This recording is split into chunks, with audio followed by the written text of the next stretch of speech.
articulate, intelligent, industrious scientists that have made marks in their respective area of sciences. You are mostly welcome once again, and it's going to be a journey of 4 days. So adjust your time and prepare to support the exploits of many researches that have taken place since the last conference held about a year ago. We have abstracts from Nigeria here. We have abstracts from outside the country. Notably, I think I have seen abstracts from South Africa, a very good ally of Nigeria in science and engineering with mathematics. So the conference, being a physical science conference, is going to dwell on all aspects of physical sciences in exclusion of biological sciences. So you may not hear anything about AEB here. You may not hear anything about micro. Of course, you will not also be hearing anything about plant science technology. Nor are you going to be hearing anything about biochemistry. We shall be entertaining you with knowledge or knowledges, if language will permit. As anybody will come back to the destination, God Almighty will tell it in the mighty name of Jesus. For in Jesus' mighty name we are praying. Have you seen a DJ who is a pastor? Shall we clap for him? DJ, thank you so much. Your eloquence and the choice of biblical language was impeccable. And so, where are we? We're in the new Faculty of Science auditorium, in the Faculty of Science of the Federal University Oye-Ekiti, the fastest growing university south of Sahara, like my teacher would say those days, and not of Liverpool. This conference, and I am pleased to see you physically fit, and that is how you will remain all days of your lives in Jesus' mighty name. Carefully selected for this purpose, and the #1 citizen of the Nigerian Society of Physical Sciences, we shall respect fully, usher him to the high table, or the top table as I call it, and that's Dr. Oladiran Johnson Abibola. Dr. Oladiran Johnson Abibola. That is not only the president of the society, but is also the chairman of the board of trustees. You have not clapped at all for him. Thank you very much. Thank you very much. In fact, when I was going to call the president of the Physical Sciences Society, I was expecting a massively giant and gargantua, physically appearing president. But I am convinced that he is intrinsically, physically gargantua. Let's give him a round of applause once again. So, I would like to respectfully recognize the Secretary General of this society, and that is Dr. Babatunde James Do we have him in the house? Can you raise up your hands? Let's recognize you. Let's recognize you. Is he around? Okay. And then we also have, as part of the executive, the following: Dr. Yaya Wasiwakami. I'm sure he was also around. Dr. Yaya, thank you very much. And Dr. Yaya, you are welcome to the high table, sir.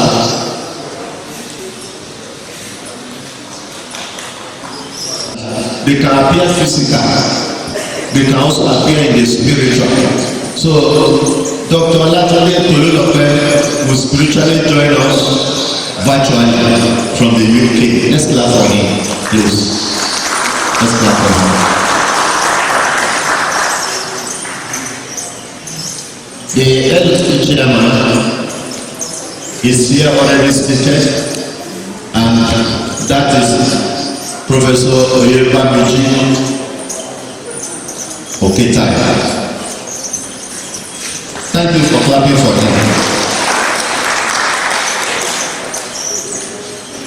And I had earlier said that we will be expecting our most INOVC on this occasion. And if you have program of this event,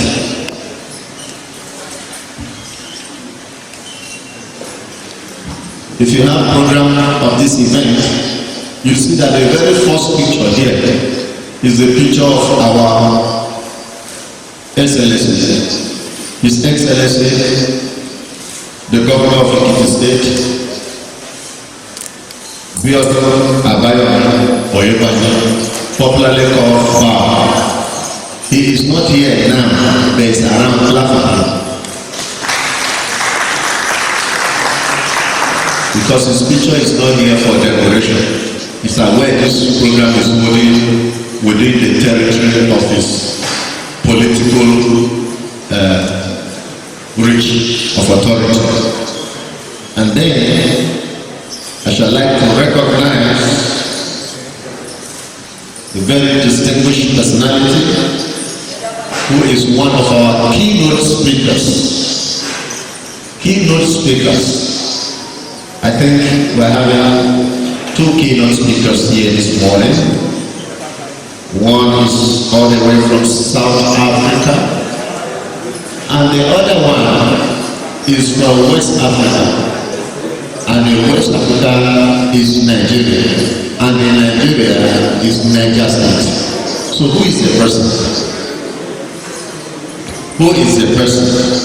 Permit me, distinguished ladies and gentlemen, to very humbly and happily recognize and present to you our eminent scholar, Professor Jimoh Oladejo Tijani. And he is also welcome to the top table.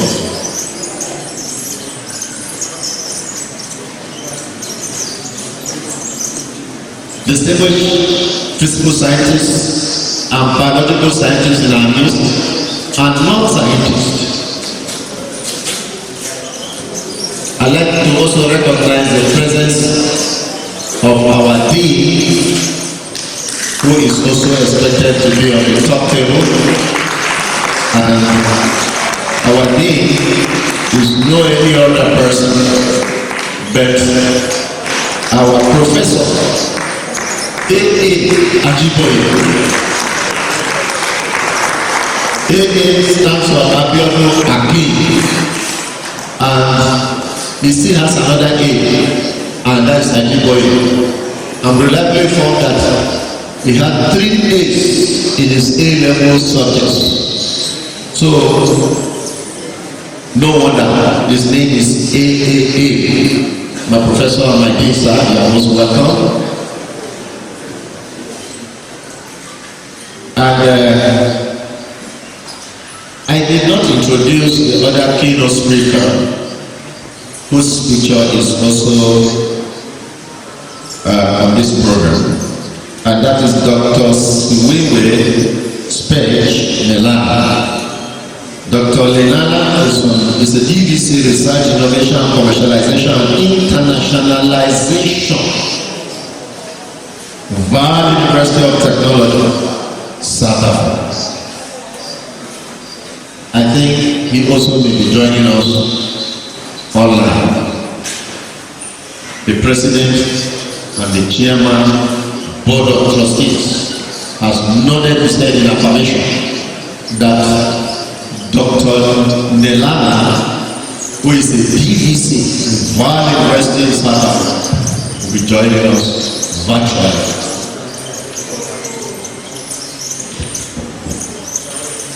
Of very articulate personalities were constituted to ensure the proper organization. And the LOC chairman earlier announced his name, Professor Ketayo, ably supported by Professor Adeyefa, and of course, our most youthful Professor Ayanda, Professor of Chemistry, and we have Dr. Mrs. Oji Olasheni. They are all members of this committee, local organizing committee. And in addition, we have Dr. L.B. Adewale, Dr. M.O.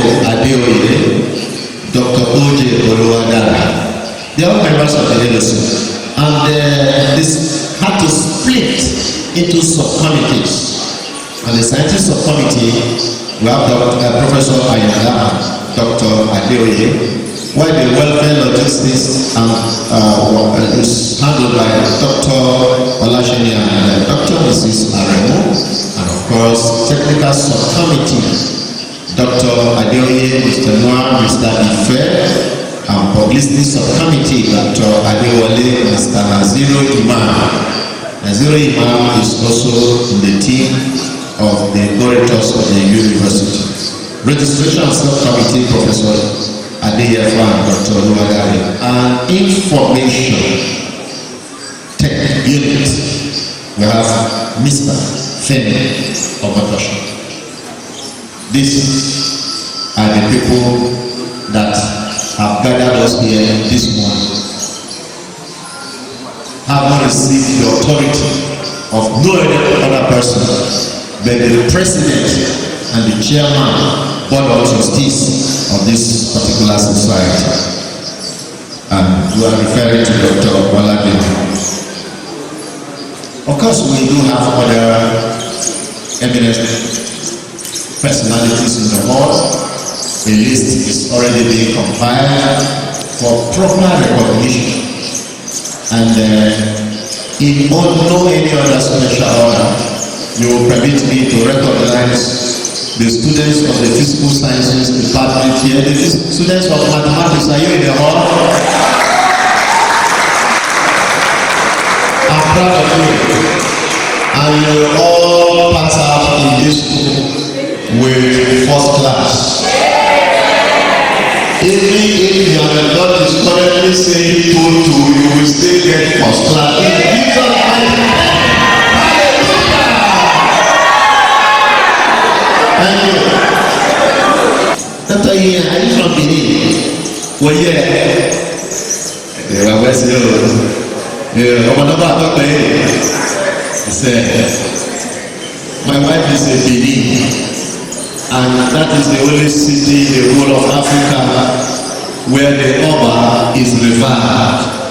The governor goes there to kneel down to beg him to come and greet him in government house. What a culture. We have Papa Hassan in the house. We have Rahim Moebi, participant. Is Rahim in the house? Oh, thank you. Oh, I'm so happy to see you. We are not the first set of people to walk into this hall. So Rahim, you wrote Rahim. Maybe you are doctor, professor, or anything, but Rahim is Rahim. Thank you, Rahim. You are most welcome. Dr. Olowo Mofe Oji.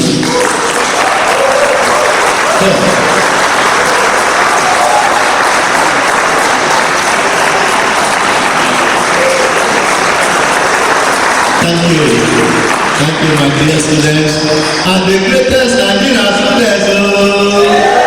The greatest Gaga. I'm telling you. Now, I have Ekiti OA. I'm sure it's in the house. Thank you very much. And Dr. Adewumi Tayo. Dr. Adewumi, stand well now. I want to see you well. I see you in Chester. Thank you. You sit down, sir. Thank you very much. You're mostly welcome. And I think we're highly blessed to have our dean in our midst. And our dean belongs to the biological sciences, but you can see that his size is not a joke. His size is physical. So he has every reason to be well seated in this place this morning. Let's clap for him, please. Thank you very much.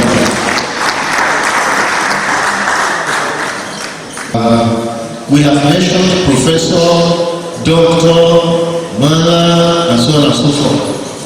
See, the glory of God has now descended on us through the arrival of our most distinguished woman of God. That's Pastor Mrs. Queen Mokwarila. You are mostly welcome, Pastor. You are highly revered. And then from Ekiti Winners Church, it appears this matter now is changing from, I told you before, it's changing from physical to what? Spiritual. Don't play with the Bible. We have Pastor Adebayo Toba MFM from Lagos. Where our pastor, please? Where's our pastor? See the hall? Okay. When he comes in, we will recognize him. And from Lut, Lagos, we have Adebayo Yewandemo. You are from Lut. Oh, you are mostly welcome. That's Lagos University Teaching Hospital. We do some physical things there, I think so. Thank you very much, you're welcome. Thank you.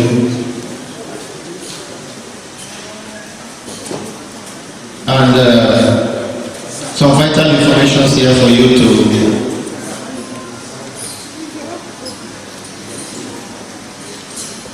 I shall be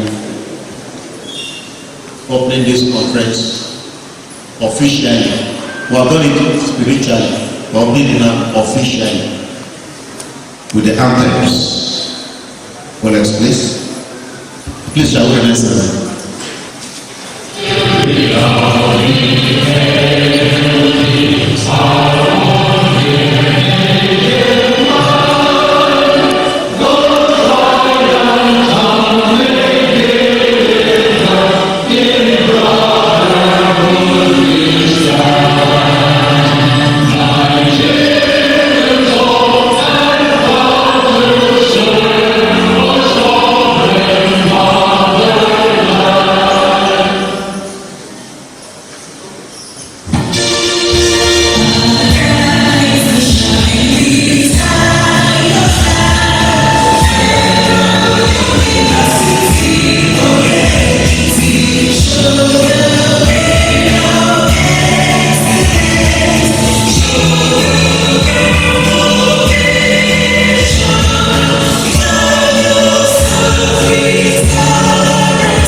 Professor Akin Ajiboye, Dean of Science, Federal University Oye-Ekiti, will give us the welcome address.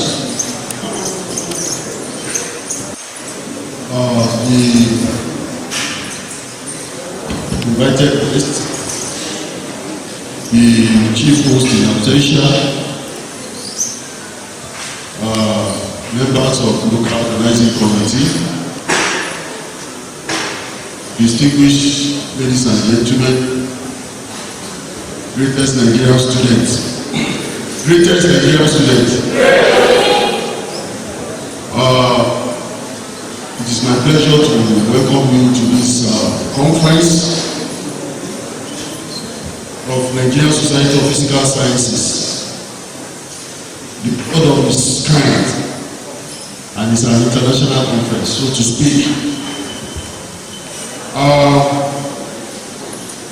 Without any doubt, I want you to believe that this particular conference has created a platform for us to showcase our research findings in different research endeavors. And I want to say categorically that this is an epoch-making event in the history of this university. And this is the first time we are hosting this type of conference in the Faculty of Science. And we want to salute the courage of the founders of this particular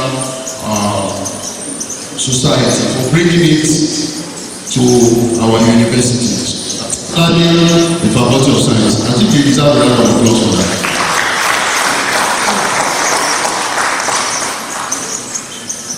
Going by their making, the society has brought so many innovations on board.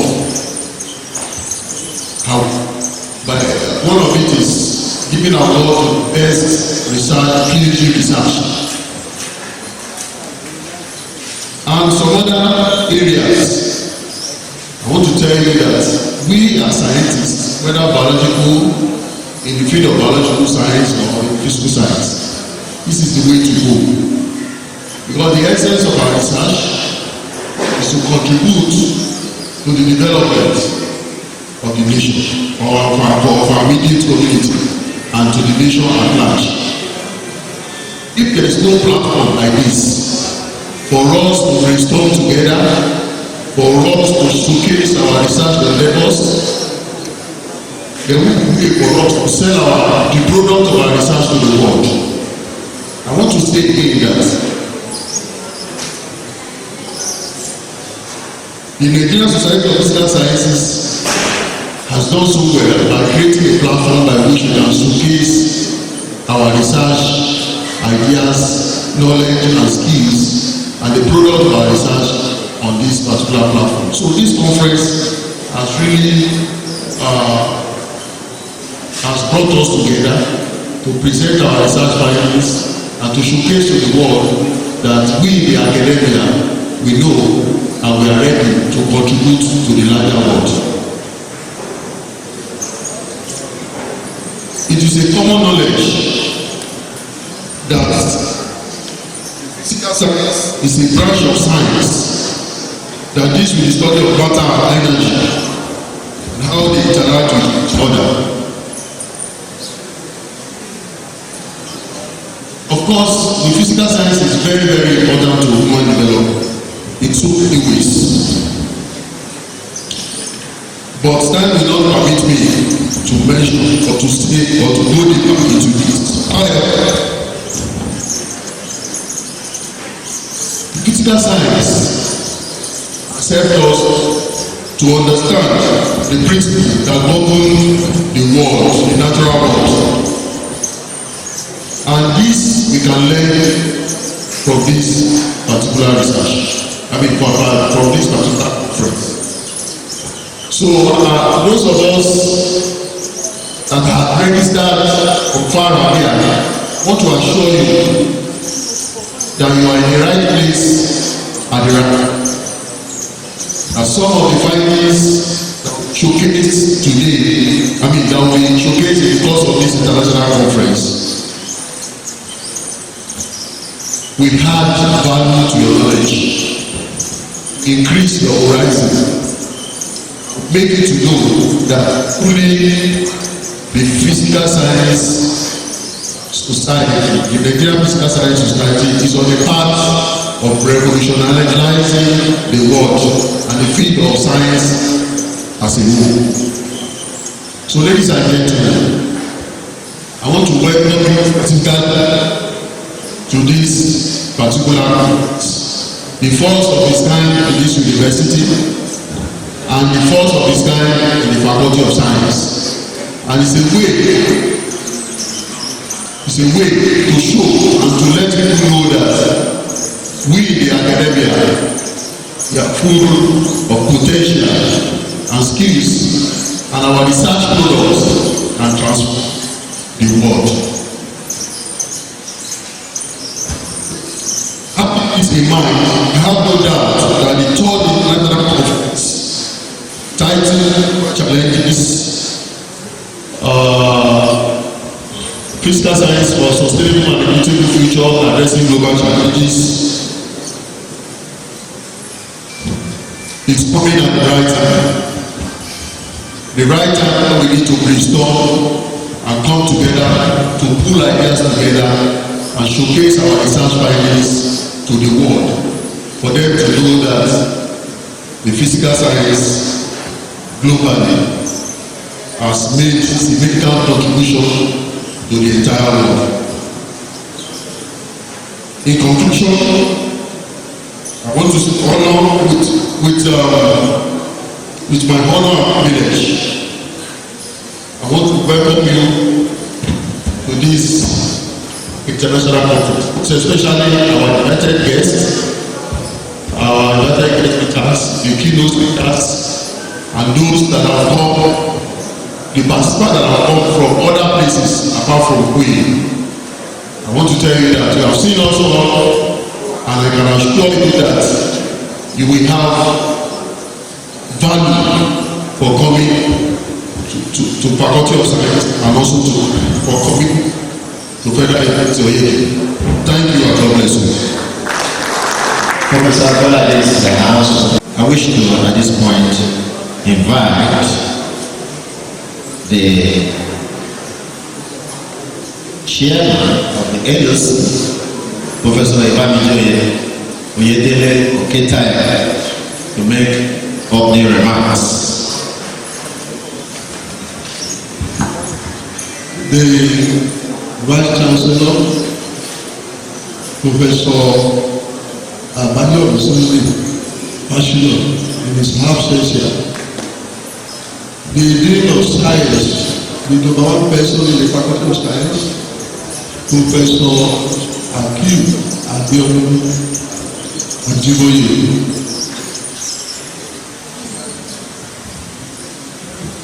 One of the keynote speakers, Professor Jimo Oladejo Tijani, the distinguished and esteemed members of the Board of Trustees, Nigerian Society of Physical Sciences, the professors in our list, the head of departments, the distinguished member of staff and students of this great university, and the participants around the world. I am honored to stand before you today as the chairman of the Global Energy Committee for third international conference of the Nigerian Society of Physical Sciences, holding in collaboration with Federal University Oye-Ekiti. First and foremost, I would like to extend a warm welcome to everyone present.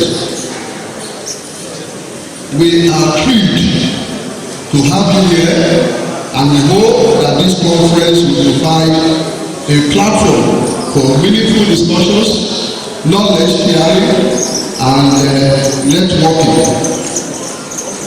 The theme of this conference, Physical Sciences for a Sustainable and equitable future addressing global challenges, is both timely and relevant. As we gather here today, we will agree with me that our world is full of challenges. Such challenges include the climate change, energy crisis, food insecurity, and health pandemics, just to mention a few.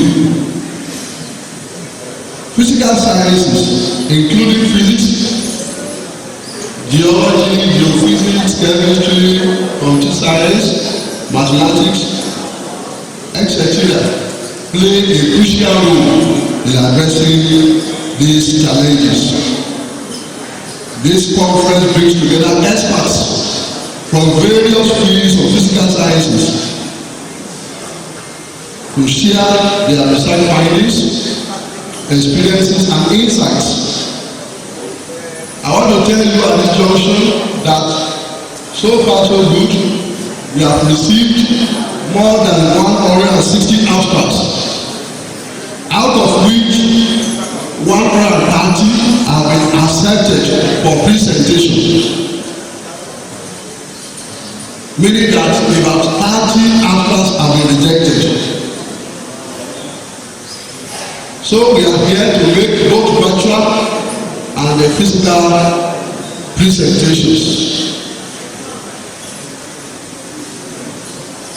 I would like to express my sincere gratitude to the Nigerian Society of Physical Sciences for entrusting us with the organization of this conference.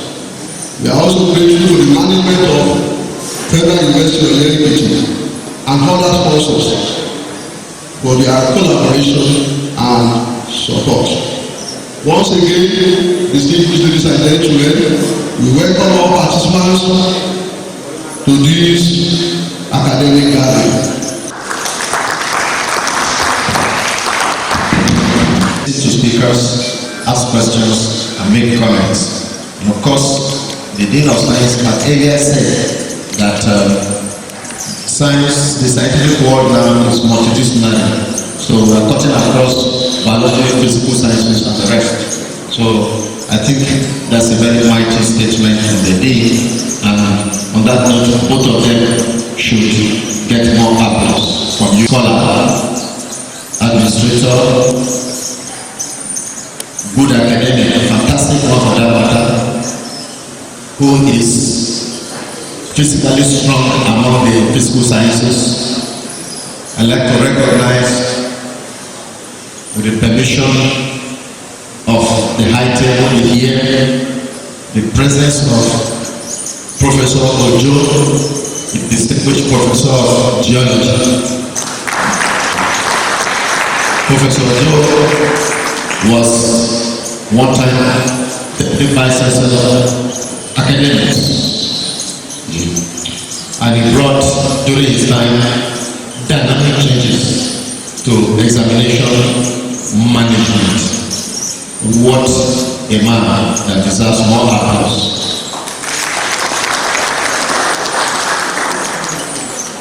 We are still expecting one professor who will join us here on the high table, because this high table is a bit corrosive, and there is need to have a woman of the Beijing conference to slide this corrosive nature. I'm very sure we shall be expecting our Professor Cecilia Olufunke Akitayo. When she comes in, we shall recognize her. And in fact, when she comes in, you will know she's the one.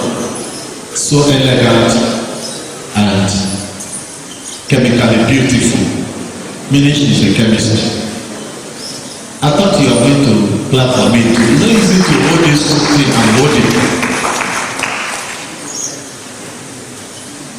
Now, to the president.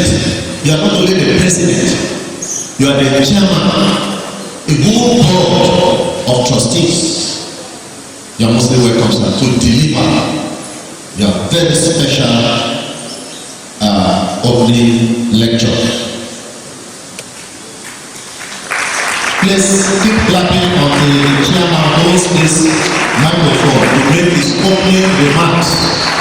I'm presenting to you Dr. Olagale.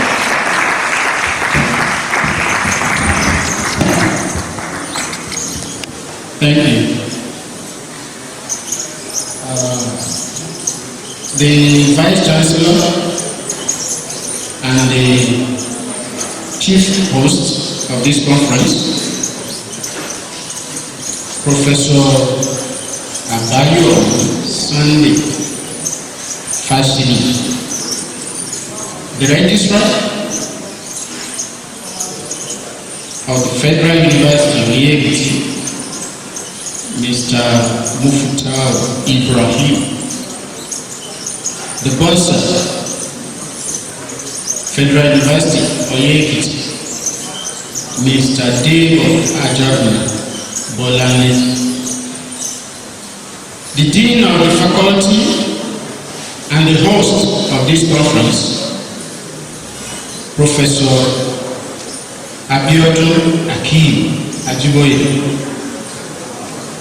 the LOC Chairman of this conference, Professor Oyebamiji Oyedele Okitai. Ladies, all other dignitaries here present, we recognize you. Ladies and gentlemen, esteemed members of the Nigerian Society of Physical Sciences, and all terrorist attendees, physically and virtually, including our beloved students. Good morning and welcome to the 3rd International Conference of the Nigerian Society of Physical Sciences, held in collaboration with the Federal University Oye-Ekiti. It is both an honor and a privilege to stand before you today as the president of this esteemed society. As we gather to explore and contribute to the advancement of physical sciences under the theme Physical Sciences for a Sustainable and Equitable Future, Addressing Global Challenges. This theme is timely and compelling, reflecting the urgent need for innovative solutions to the multifaceted challenges facing our world today, from climate change and renewable energy to technological advancements and disaster risk reduction. Physical sciences remain at the forefront of crafting a sustainable and equitable global future.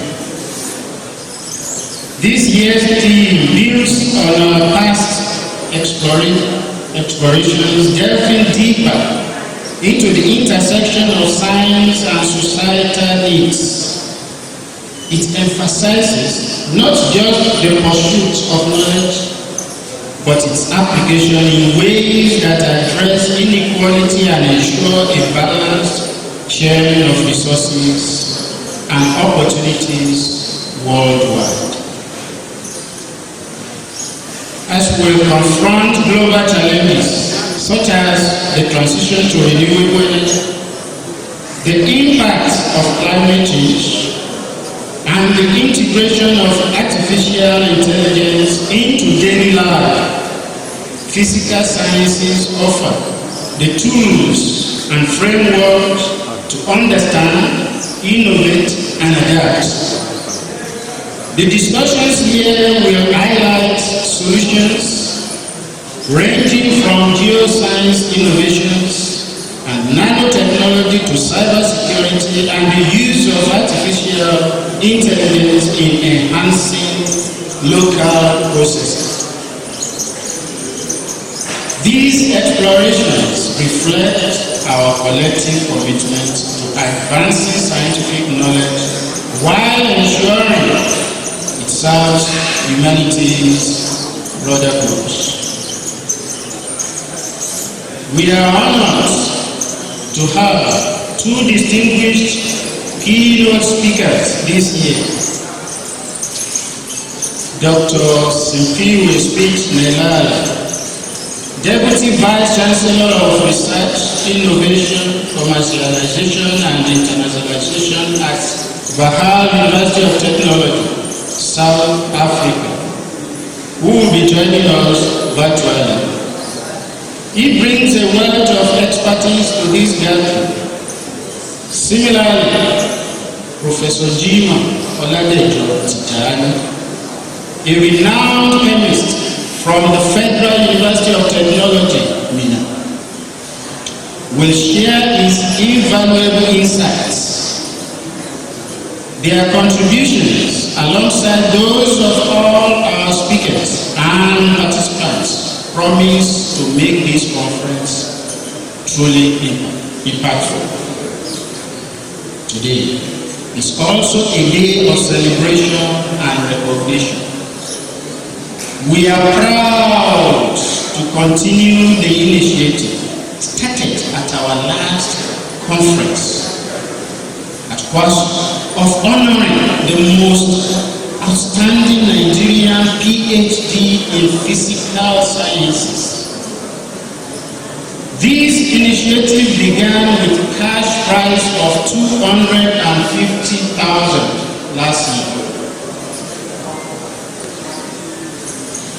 And I am delighted to announce that this year's award has been doubled, increased to 500,000 naira. We are progressing.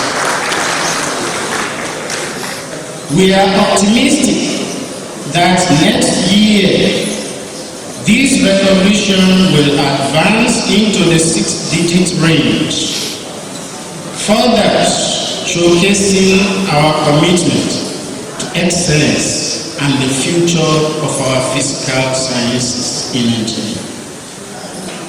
At this juncture, let me appreciate contributor to this particular initiative of the NSPS. Last year, when we started this program of awarding, we got no support, as in no support. But this year, we got a support. And we have to appreciate the support. We were supported by the Vice Chancellor of the Federal University of Latvia, Professor Sheikh Abdul Rahman. So we appreciate him for his contribution. Additionally, we will celebrate another remarkable achievement, the recognition of an outstanding Nigerian scholar with the prestigious NSPS Fellowship Award.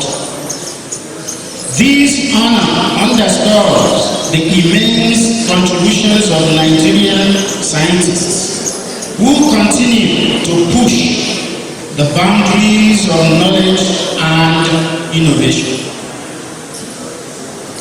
Let me take a moment to reflect on the remarkable progress of the NSPS over the years. Our flagship publication, the Journal of the Nigerian Society of Physical Sciences, the NSPS, has been indexed as a peer-free journal in Scopus since 2022. That's 2 years after we floated the journal. 2 years. A testament to our dedication to maintaining global academic standards. Furthermore, all other journals operated by the NSPS are now indexed in the Directory of Open Access Journals, DOAJ. All of them, all the publications by the Nigerian Society of Physical Sciences, ensuring broader dissemination and recognition of the exceptional research emerging from our society. Our achievements are a testament to the dedication and resilience of our members, as well as the support of partners and stakeholders who believe in our vision. Together, we have built a society that not only fosters academic and professional growth, but also actively contributes to solving real-world challenges through science. As we embark on this conference, I encourage each of you to engage fully in the sessions, share your knowledge, and form collaborations that will extend beyond these few days. Let us continue to harness the power of physical sciences to create a sustainable, equitable future for all. Thank you for being part of this journey, and I look forward to an inspiring and successful conference. Thank you, and I wish you all fruitful and inspiring conference. Thank you. On this table, and she is going to be the chairman, or if you like, the chairperson of the plenary session. And I'm happy to have her here. Yes, she's getting closer to me here. You know, we're in chemistry. She was too far away, so she now said, let me come closer. Professor Cecilia, you are mostly welcome.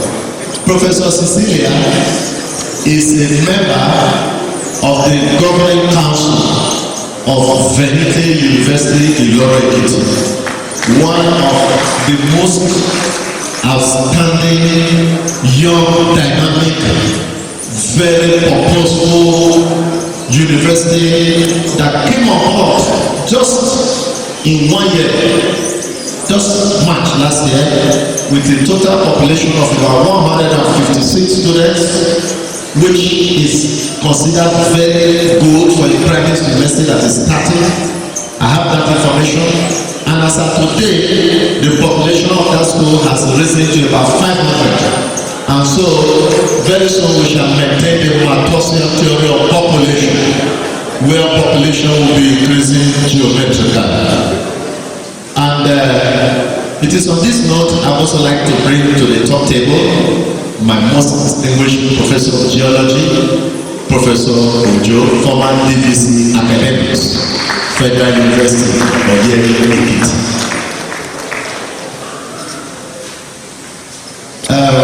Please clap for this man. I have my reasons. Today, this man is looking like Abuja Direct. Clap for him, please. Scientists can also look like Abuja Direct, and he has just shown that.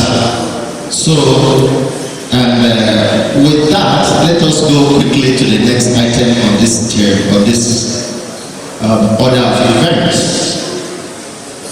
and that shall be remarks and declaration of conference opened by the chief host and the chairman, who is the vice chancellor Federal University Oye-Ekiti, Nigeria, our most revered Professor Abayomi Bashir. I think we shall be reserving that for his arrival, or whoever he may decide to delegate. But we have it on good note that he is coming.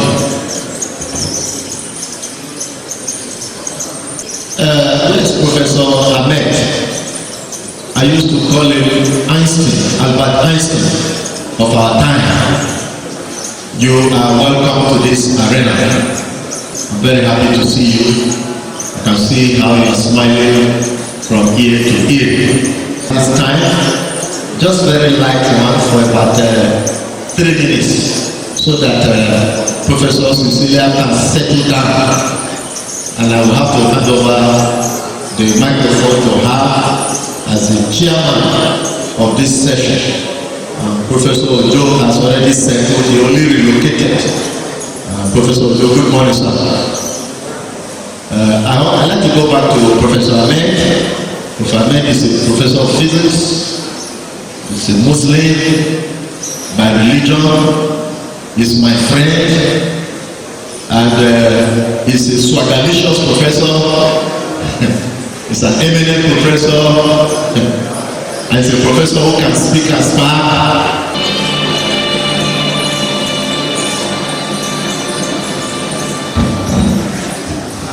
Let me use this opportunity to appreciate the President, NSPS, by the eminent professors around, and Federal University Oye-Ekiti for hosting this big program.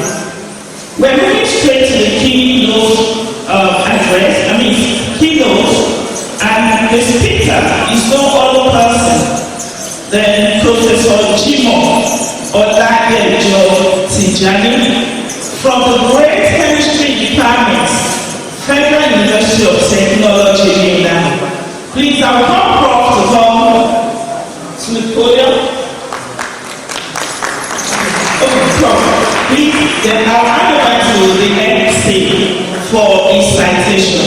Thank you very much. Distinguished scholar, I met him earlier somewhere very unusual, only for us to meet here again this morning. I will not go into that story, but I have an assignment here given to me by the chairman of this plenary, Professor Cecilia, to read his citation. I crave your indulgence to give me your maximum cooperation. I read the citation of Professor Jimoh Oye-Ekiti. He has emails, he has website here, ORCID number, Scopus ID, Google Scholar HE 39, and a host of fantastic academic indices of his accomplishments. His current position: Professor, Department of Chemistry, School of Physical Sciences, Federal University of Technology, United States. He is the coordinator, Intellectual Property and Technology Transfer Office, Federal University of Technology, United States. He is the Deputy Director, Innovation and Development. His educational qualifications. Professor Jimoh Oye-Ekiti, born in the early 80s in Kishi, Oyo State, Nigeria, had his primary and secondary school education in Kanjuko Baptist Primary School and Lagolo Memorial High School in Kishi, Oyo State, Southwest Nigeria, between 1986 and 91, and by 91 to 97 respectively. He was the overall best student in science in 1997 at Lagos Memorial High School. He proceeded to Federal University of Technology in the year 2000 by B.Tech degree in polymer science with first class applauded in the Department of Chemistry. First of its kind in the history of the university, and won the Vice Chancellor and Dr. Aminu Doraya Award as the best graduating student in the School of Science and Science Education during the 2004 and 5 academic session.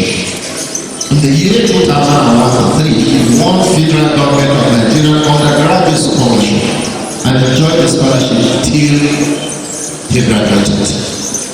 After the 1 year mandatory NYSC in Plateau State, his academic excellence earned him an academic appointment as assistant lecturer in his alma mater, Federal University of Technology.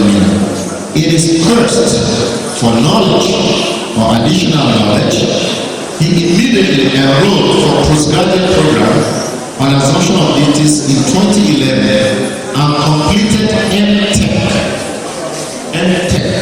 From B.Tech to M.Tech in analytical chemistry at the same university. And then he had some distinctions with the support and sponsorship of the Tertiary Education Trust Fund in 2013 He obtained his PhD in chemistry in 2016 at the University of Western Cape, South Africa. He rose through the rank and was promoted full professor of chemistry by 1st October 2023. Thank you. Still presenting this man before you, an academic, a professor of the same area with me. I'm happy to tell you once again that his academic and professional achievements transcends very big expectations. As a key dynamic fellow who has spread for research and penchant for hard work, he completed and won the keenly contested doctoral research fellowship award by Nigerian Research Fund, that is NRF, South Africa, for a period of 2 years from 2014 to 16. At the University of Western Cape, South Africa. He won his prestigious PhD candidate award, attracting a sum of 300,000 rands. Wow! To support his project titled Detection, Quantification and Removal of Chemicals of Emerging Concerns in South African Water System. Professor Tijani is a strong member of nanotechnology research group, the Federal University of Technology in Nigeria. Of course, he's an last friend. He is principal investigator of many completed and ongoing industrial and agency research projects. He's a well-established expert in chemistry with focus on material science, including nanotechnology, catalysis, beneficiation of industrial waste, method development, environmental remediation, and water treatment. He has been involved in teaching, research, and supervision of masters and doctoral candidates. Chairman Plenary, I seek your indulgence to have the top table here give me some silence while I'm reading this citation of this very highly distinguished, ebullient young man standing before us this morning. Thank you, Plenary Chairman. In the year December 2020, he marked the overcoming of 2010 of Professor Kayode Adebowale, young scientist pride, technical sciences organization by the International Academy in Lagos. It is a clap for this man. In 2021, he won the Footmina Vice Chancellor's Commendation Award for outstanding scholarly publication and top 10 rank staff in publication in scopus-led journal based on number of citations. Vice Chancellor's Commendation for research with more than 1,000 Google citations. Vice Chancellor's Commendation for attracting national grants. Thank you. Professor Ekiti once again, in September 2024, based on metrics obtained from Scopus, the world acclaimed largest database of peer-reviewed scholarly documents ranked and listed Professor Jimoh Oladele of Footmina among the top 2% global scientists in the field of environmental sciences, according to a document released by Esivaya, BV Netherlands, and a team of researchers led by Professor John P.A. from Stanford University, USA. Imagine where these people are coming from. Please, if you don't know how to clap, learn it this morning. Let's clap for this morning. Professor Tijani is a reviewer to several journals published by Esivaya, Taylor, Francis Springer, and others, including the Journal of the Nigerian Physical Sciences, charity the same begins at home. Professor Tijani, he has served as external examiner to the University of Johannesburg, University of Pretoria, South Africa. He has over 125 articles published in the national and international journals of high repute, 5 book chapters, and 15 conference proceedings, and granted patents. Patents. 34 out of those publication articles are indexed in journals. Do you know that you need just about 5 or 10 maximum to become a professor, which means that this professor is 8.5 professor because of his 85 publications indexed in journal, in a Scopus journal. He has attended several local and international conferences, just like this one that is attending and standing before you. Distinguished ladies and gentlemen, Professor Tijani has supervised to completion 9 PhD, 24 master's degree students. Professor Tijani is presently doubling as Deputy Director of Innovation and Development in the Directorate of Research, Innovation and Development, and also Coordinator, Intellectual Property and Technology Transfer Office, all in Mina. This Mina is in trouble. He has also served as a member of different committees in the university. He is a member of Chemical Society of Nigeria and African Materials Research Society, and he kept what? He is very happily married with fantastic children. Distinguished ladies and gentlemen, I have the honor, the rare privilege to present to you Professor Tijani this morning, who will be delivering the first keynote address. Good morning.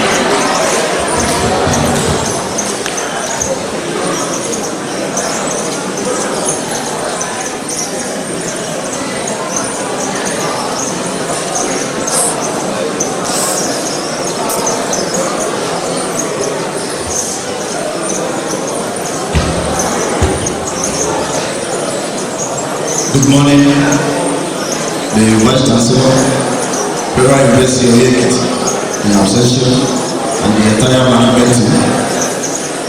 The Dean, Faculty of Physical Sciences, the Chairman of this occasion, the LOC Chairman, the National President, Nigerian Society of Physical Sciences, delegates at this conference, distinguished ladies and gentlemen. My name is Jumo Oladejo Tijani from the Department of Chemistry, Federal University of Technology. I will be taking us through this morning, which is one of the topics under the theme of this conference. Nanoscience and nanotechnology, recent advances and future challenges.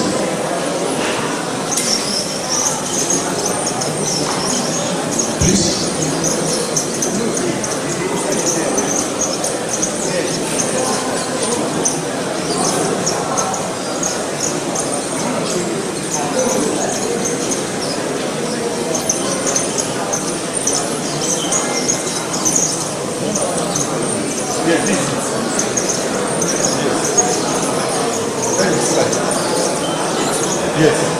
Next slide. Next slide. This is the Senate building of our university. The next. These are beautiful. Maybe you go back. This is the entrance of our university. Our university is located in North Central part of this country. At the center of Mina, which is the capital of Niger State. Next slide. This is my presentation outline. I will be taking us through nanoscience and nanotechnology.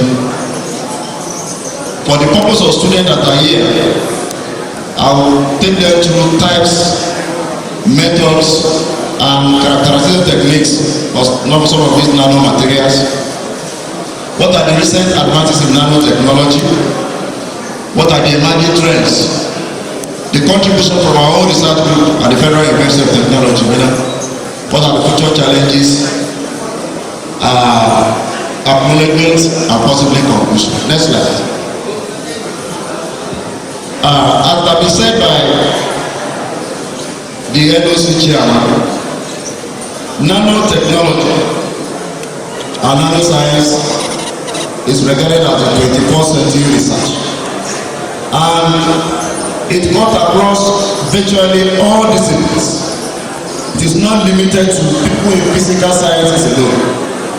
And today, we all agree with me that research has gone beyond one man's show.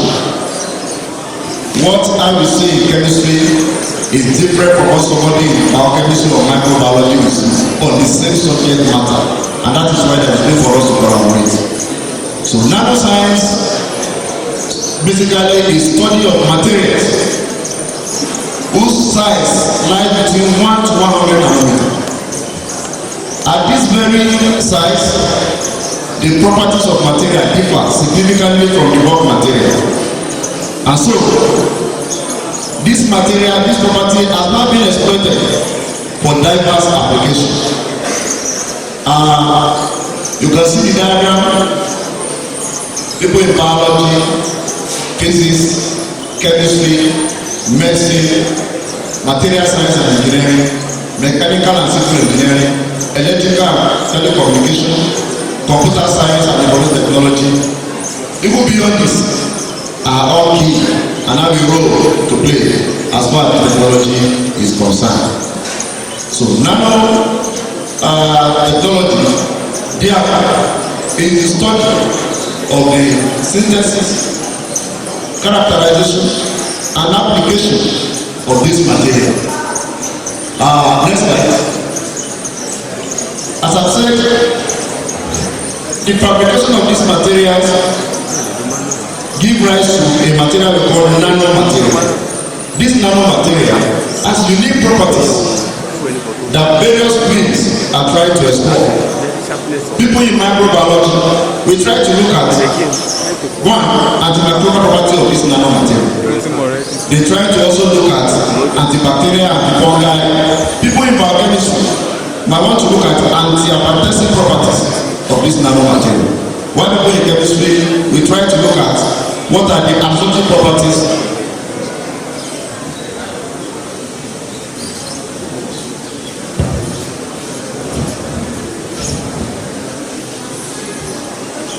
I think we'll pause the lecture with the arrival of the Vice Chancellor. Shall we stand up for our Vice Chancellor?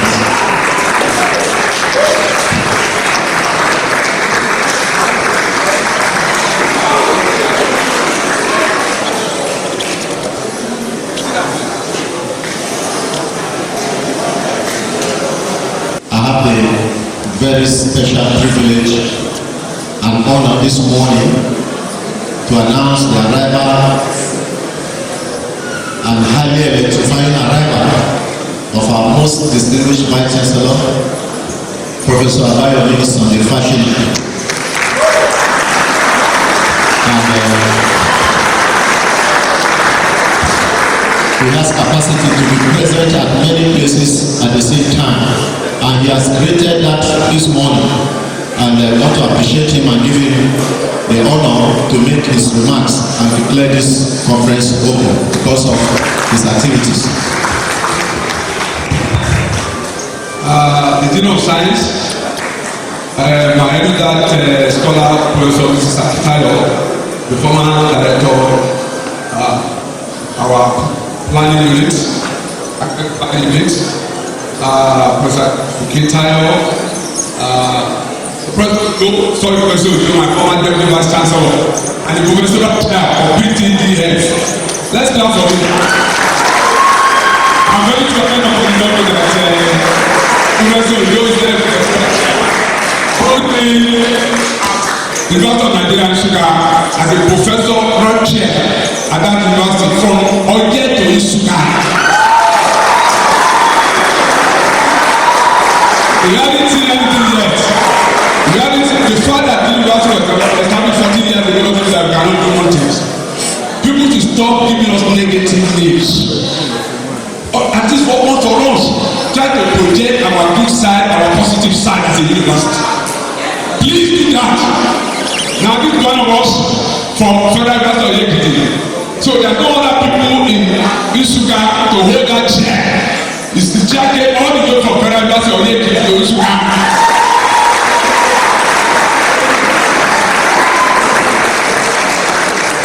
Like I told you, sky is limit. For me, let us be focused as a university. There will be distractions on the way, but we should just overlook distractions and just focus on where we are going.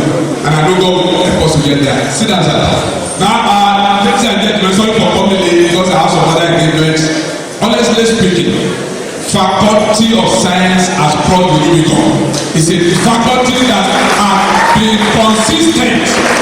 When you come to conference of this campus, Faculty of Science have been consistent. And I'm not surprised. The best scholars are coming from that faculty. The best scholars are coming from that faculty. Yes, I can say it anywhere. The best scholars on this campus are from Faculty of Science.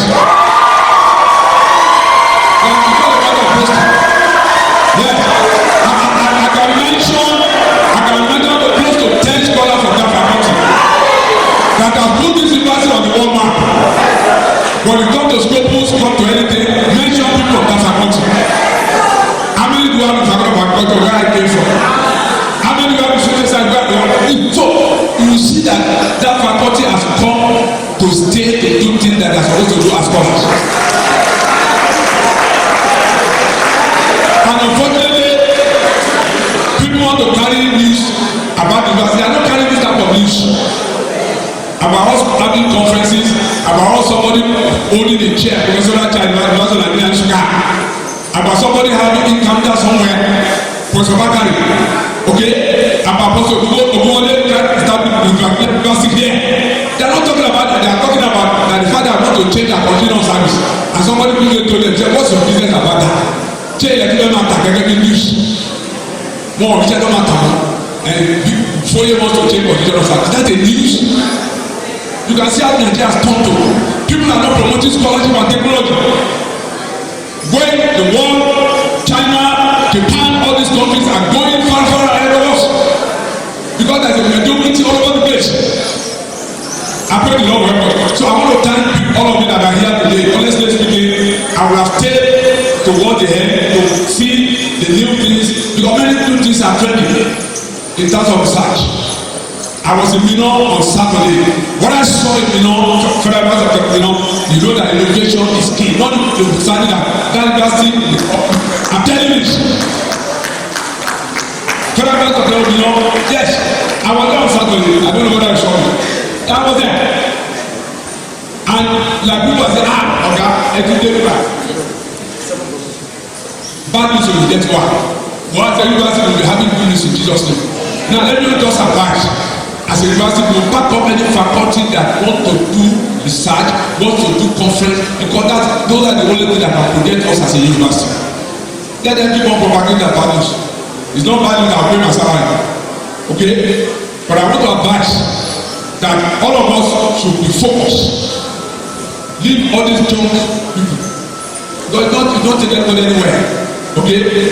And I want to commend the dean of faculty to have another conference in May. We also support 100% support. We are saying that as a university is not there for academic excellence.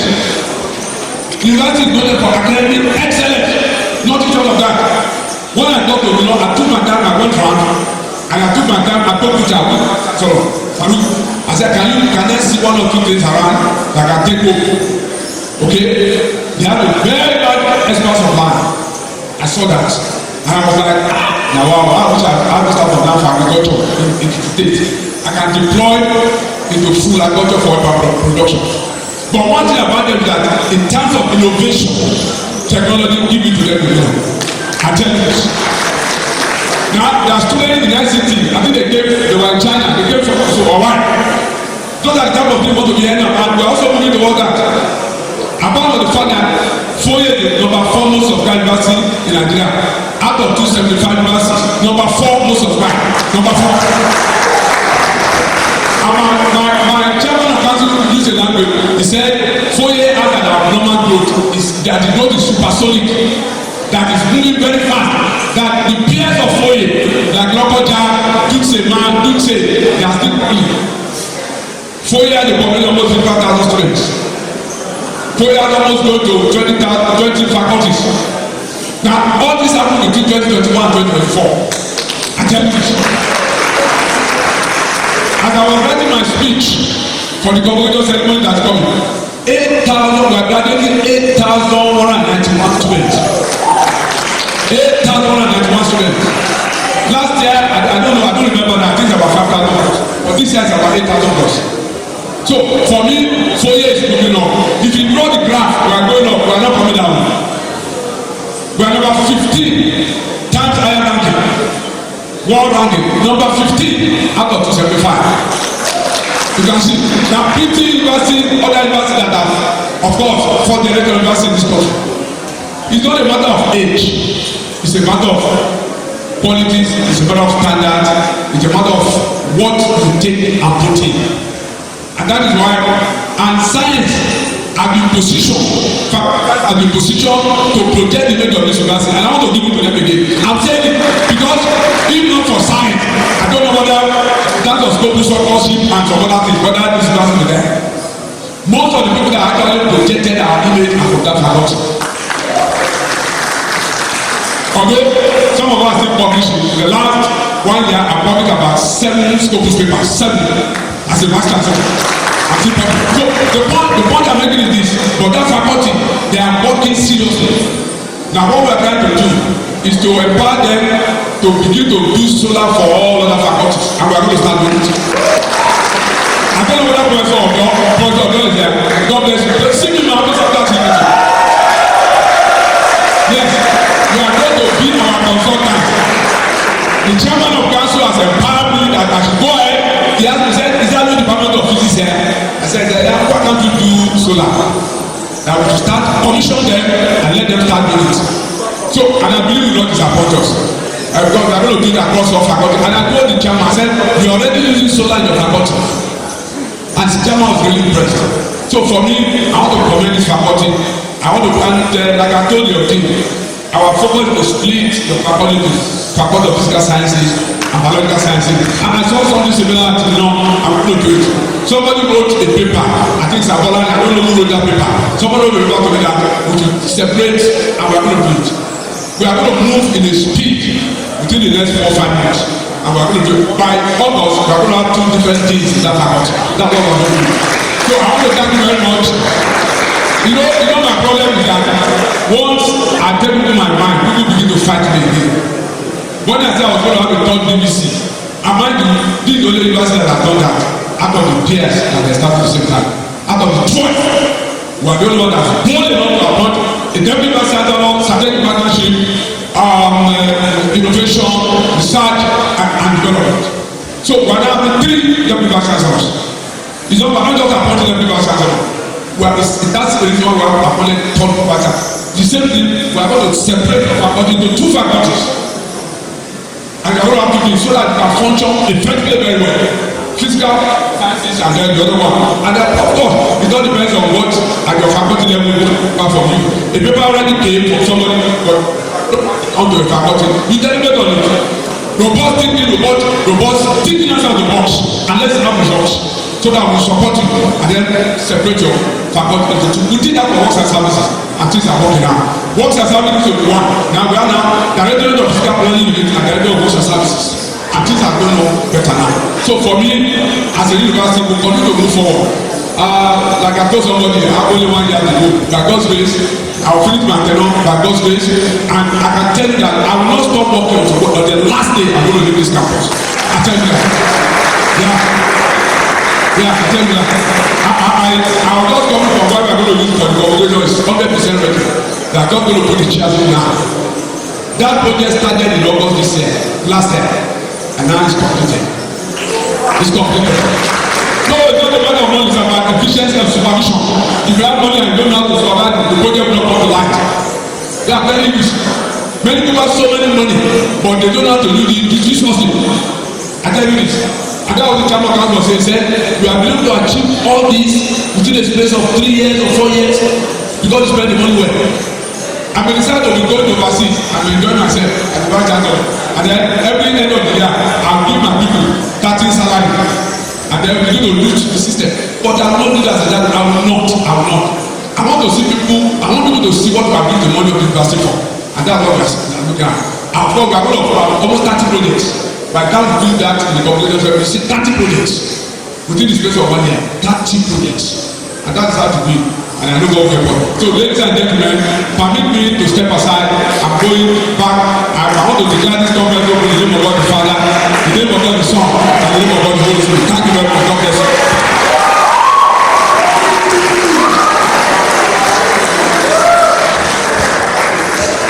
Please, let's remain standing as the righteous and system. May we remain standing, please, as I'm system.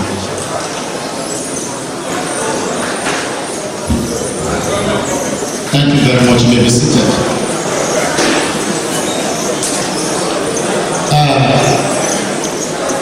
Professor Tijani, relax more. Let them come.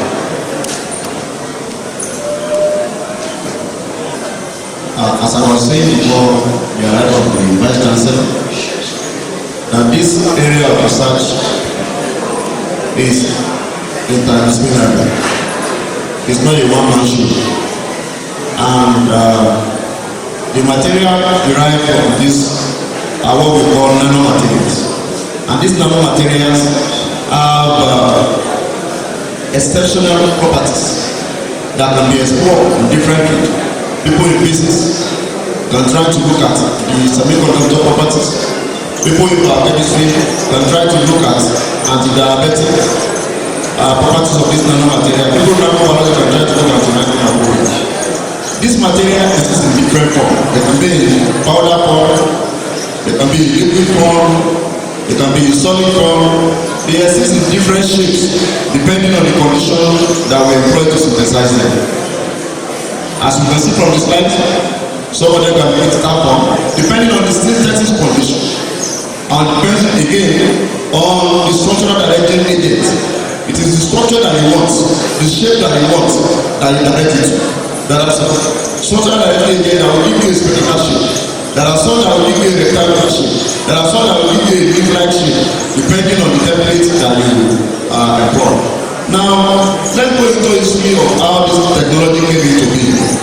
There was a lecture delivered by physicist Professor Ria Bena. It's from Russia, it's a combination of Russia and Polish Jews. And that talk in 1959, where he said there is plenty of room at the bottom. That was one spark of nanotechnology.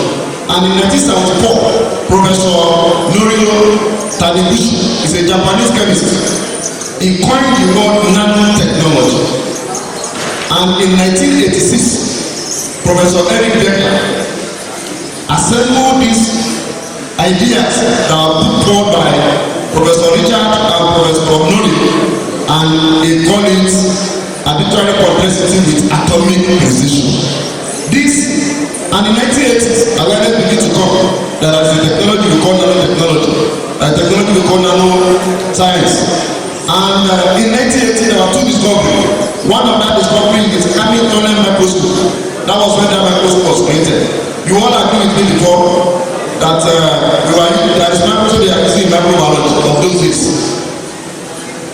You just see, you look at the microscope, they ask, what do you see? You say, I can only see small. There are some things that our naked eye cannot see. Nanomaterials. At that scale, 1 to 100 nanometer, our eye cannot see it. So you need a sophisticated equipment to actually do it. And in 1985, one structure was discovered from carbon, which is fullerene. Fullerene was discovered in 1985. And in 2008, a group of scientists, the GIMA, discovered carbon nanotubes. These materials today are some of the materials that people are using to do wonders.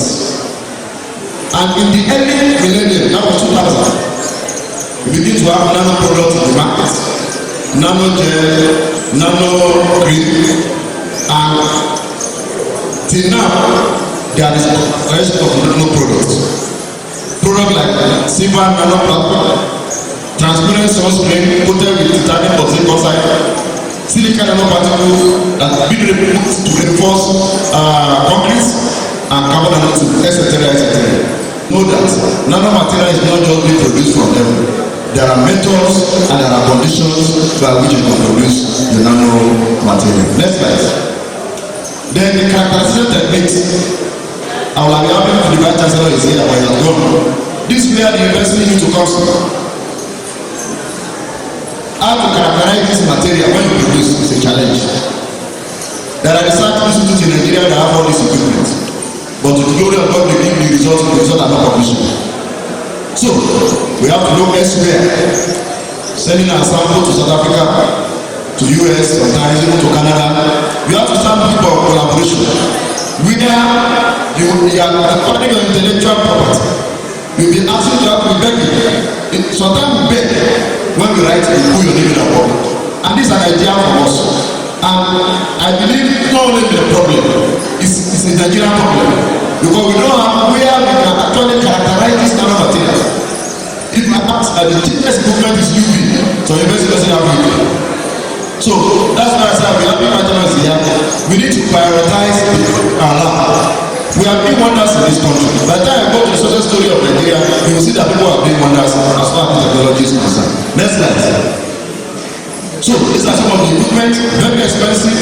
We have to, if you want to compete globally, we have to invest in this equipment.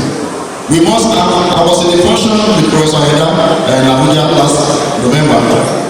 The executive secretary of Tech Fund said they have wanted the idea of having well-equipped laboratories in this geopolitical zone. I hope it will not be on paper.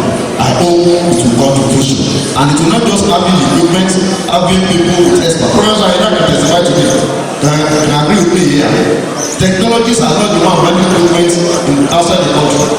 If you are a PhD, they train you to use equipment yourself. And that's how the knowledge can be transferred from the lecturer's room to students. But again, most of our students send their sample out. They send the result back to them. You ask them, how was it done? I'll tell you, I don't know how to obtain the results. This act, you need to be scoring that. Next. So, this technology, there are stages, there are implementation stages. When it was mooted, 30 years, the first 10 years, 2010 is the era that was living for people to synthesize different nanomaterial. This is the area for you to be synthesizing. You can go to that, mix everything together, characterize it, let's calculate the size. Once the size falls between 1 to 100, you are preparing nanomaterial. That was the year US, China, Japan, South Korea, they were busy synthesizing. We were sleeping here. 2010 to 2020, that was the year integration. You begin to integrate metal with non-metals, organic with inorganic. Try to see what can be used as a drug delivery vehicles. That was that year. Then between 2020 and 2030 is the year we expect to see a spin-off company of nano products. All these have been done in developing countries. But in Africa here, apart from very few countries, nanotechnology is still at a low level. The whole issue. The vice chancellor was saying something about our school that we have land. Yes, we have land. But are we coming here? The person is no. So, next slide. I'll talk about mycotoxin. Mycotoxin are secondary metabolites produced by certain fungi. And the most troublesome fungi for those of us in microbiology include different malaria. Aflatoxin, ochratoxin, paroxin, pulmonicin. All these are dangerous mycotoxin that must not be found at any level in our food. Though there is a permissive level that is allowed to cross the border. But most studies in Nigeria have shown that our food samples, be it rice, maize, unicorn, contain most of these mycotoxins. Apart from the normal heavy metals, normal POPs, normal PFC, all these are the nutrients that have been detected in our food. And when we bid for a grant through Africa World Bank, our school bid for a center called Africa Center of Excellence on microtoxin and food safety, and we are giving that grant $6 million. We want that grant, and we have been doing a lot of work in trying to mitigate microtoxin in our food samples. Next slide. So these toxins are also found in milk, and they are contaminated feed in form of aflatoxin MA. Next slide. Again, insecurity. We are sitting down here because this campus is safe. There is no threat. And to enhance performance, there must be security. In a place where it is not secure, you cannot maximize the performance of every labor you have. So, security is key to sustainability of any country, even any university in Nigeria. The moment we hear gunshot now, the next thing is that what is the problem? What is happening? So nanotechnology play a key role in security. Most of the gadgets you see today, most of this heavy equipment we see from military today, they are now being product of nanotechnology. Again, there's what we call nano camouflage. There's a university in China is trying to look at. There's a military officer, any environment you find yourself, your clothes will turn to that environment, like a chameleon. So most of the military are fighting war in the northeast, and that place is desert.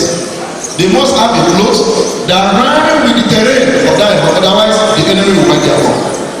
Again, nano bandage has not been produced because we have discovered that when they sustain a gunshot, after 4 or 5 days, there is bacterial growth. To suppress the bacterial growth, they are now putting nano silver on most of these bandage now. Again, most of them don't have water to drink. When they reach a terrain, there's no water. They are forced to drink contaminated water. There's a group of researchers from Tanzania that developed a valve filter, a nano filter. Just put nano filter, it will remove every form of pollutants in that water, then you can drink a clean water. These are areas people are doing wonders. Next slide. So, is there market for nano material? Yes, there is market, and you can see the market from 2018 down to 2030. But is Africa playing a role? No. Africa is not playing as far as the market of nano material is concerned. The market is here. Most of the market are being played with nano products. We are only a consuming nation. Next slide. So, these are some of the nano material that are already in the market. Aluminium oxide, antimony, zinc oxide, bitumen, carbon nanotube, graphene, silicon oxide, and they are using it in different areas: aerospace, automobile, medical, energy and power. And you can see the region, see the money, the amount in 2021, and see what is it today in 2020, in 2030. So it's an area that if you invest, you are not going to lose. Next slide. Now, let me come back to Africa. As far as technology is concerned, I'm going to make Africa. No, we are not doing well. Apart from Egypt, South Africa, Tunisia, and Algeria, Morocco, that has invested heavily for nanotechnology. No other country is defined in Africa. So, again, the story of nanotechnology could not be complete in Nigeria without mentioning Naseni. Naseni assemble people, they even have a lab in Akure, where we can characterize of this lab, but after that, it has gone down. Nothing is working again. Do we have policy on nanotechnology in Nigeria? No, there's no policy. The last one it was presented was November 2023 by the present minister. Whether it has passed through Federal Executive Council, nobody knows. Next slide. So, let's go to universities now. Who are the key players? Let me say it here. Public Capital University of Technology. The annual research group is one of the most active in Nigeria. They have organized conferences from 2017 till 2024. LAUTECH is doing well. They are promoting nanotechnology. Even though our group was established before they are born, with the way they are going, we are not going at the same pace. So this is the projection. You can see the contribution of each region to publication. Nigeria registered the fastest between 2010 and 2019. Despite the fact that government did not make provision for anyone, individual and various, I know personally has published a lot of papers on nanotechnology. So individual and various campuses are key into it, despite government not key into it. Again, certain African countries are contributing to the growing of this global global knowledge. South Africa has gone far. Most of their products are already in the market. They have patents on nanotechnology products, and government is in. Why South Africa is different? Because there is a tripod: government, industry, university. It's not a weak link. It's only in Nigeria that's a weak link that only our research end up at the bottom of our laboratory. Next slide. So, please go. What are the emerging trends? There are a lot of them that we need to. Next slide. Next slide. What of time? Next slide. Next.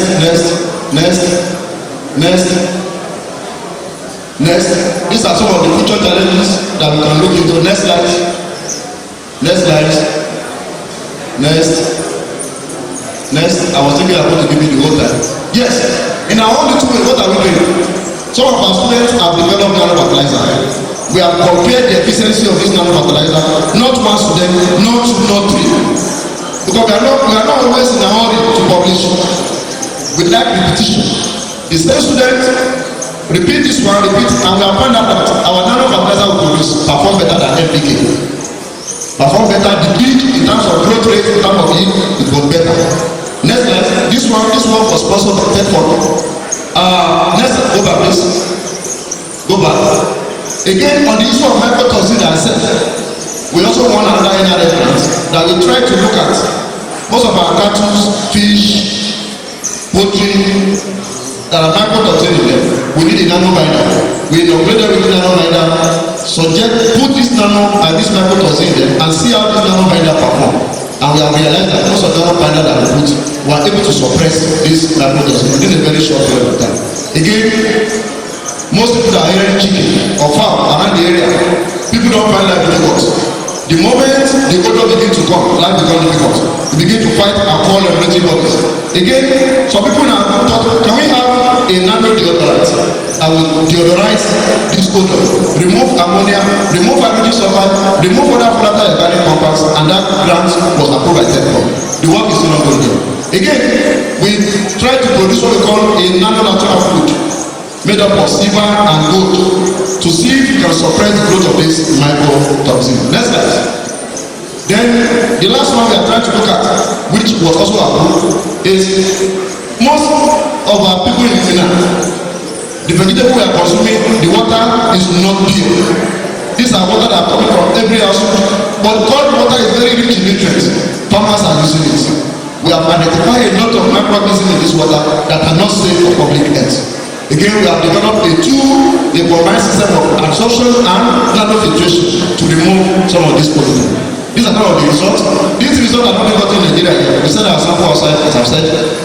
We send it for characterization outside.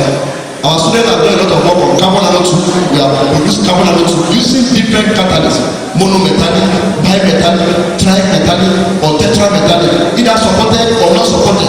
We have tried a lot of things on carbon nanotube and we were successful on it. And this purification again. Next slide, please. Go. These are carbon nanotubes. These are products that were produced. These are characterization results we obtained from outside. This silver nanoparticle. Some of our students have worked on silver nanoparticle. We have investigated everything that's supposed to be on silver nanoparticle. The acidic property, the antimicrobial, antifungal, anti-inflammatory property. We have done a lot of things on silver nanoparticle. And as I've said, we employ majorly green chemistry in producing our nanomaterial. Next slide. Next, these are some of the characteristics. Somebody also produced a nano filter, and that nano filter has been patented. We have a patent for it. And as Vic said, I'm the coordinator of intellectual property. When I took over, the university only has 5 patents. But because of our advocacy of moving on, the patent university is now 18 within 2 years of our taking over the office. So we should not rush to publish our research outputs. We should collaborate. By the time we collaborate, a novel idea will come out so that we can turn it into a patent, a copyright, or industrial design. These are some of our publications. Again, we always go for the best. We don't just want to publish. If you want to publish, we target Q1. If Q1 reject our work, we do the correction and send to another Q1. We always go for Q1. It is only when it gets to X-ray that we are releasing a lot of batch. We now stop and say, let's try Q2. And by the time we try Q2, I said that will not take 2 or 3 months before it will come back. So these are some of our students that have worked, and these are our protectable products. We have produced anti-ballistic wear we use graphene, because it's patented now, I can talk. So we use graphene, we use coconut fiber shell, and the guy that work on it is the DSS. We tried it, and the rate at which it repelled bullet was very high. We got that patent last year. Again, prosthetic foot. Most people that have diabetes, they chop off their leg. Life become very for them. We have used carbon nanotube ourselves. We work a lot on carbon nanotube. We use carbon nanotube. We blend with the natural rubber. We also blend with sulfur, and we are able to produce our prosthetic. We have that equipment.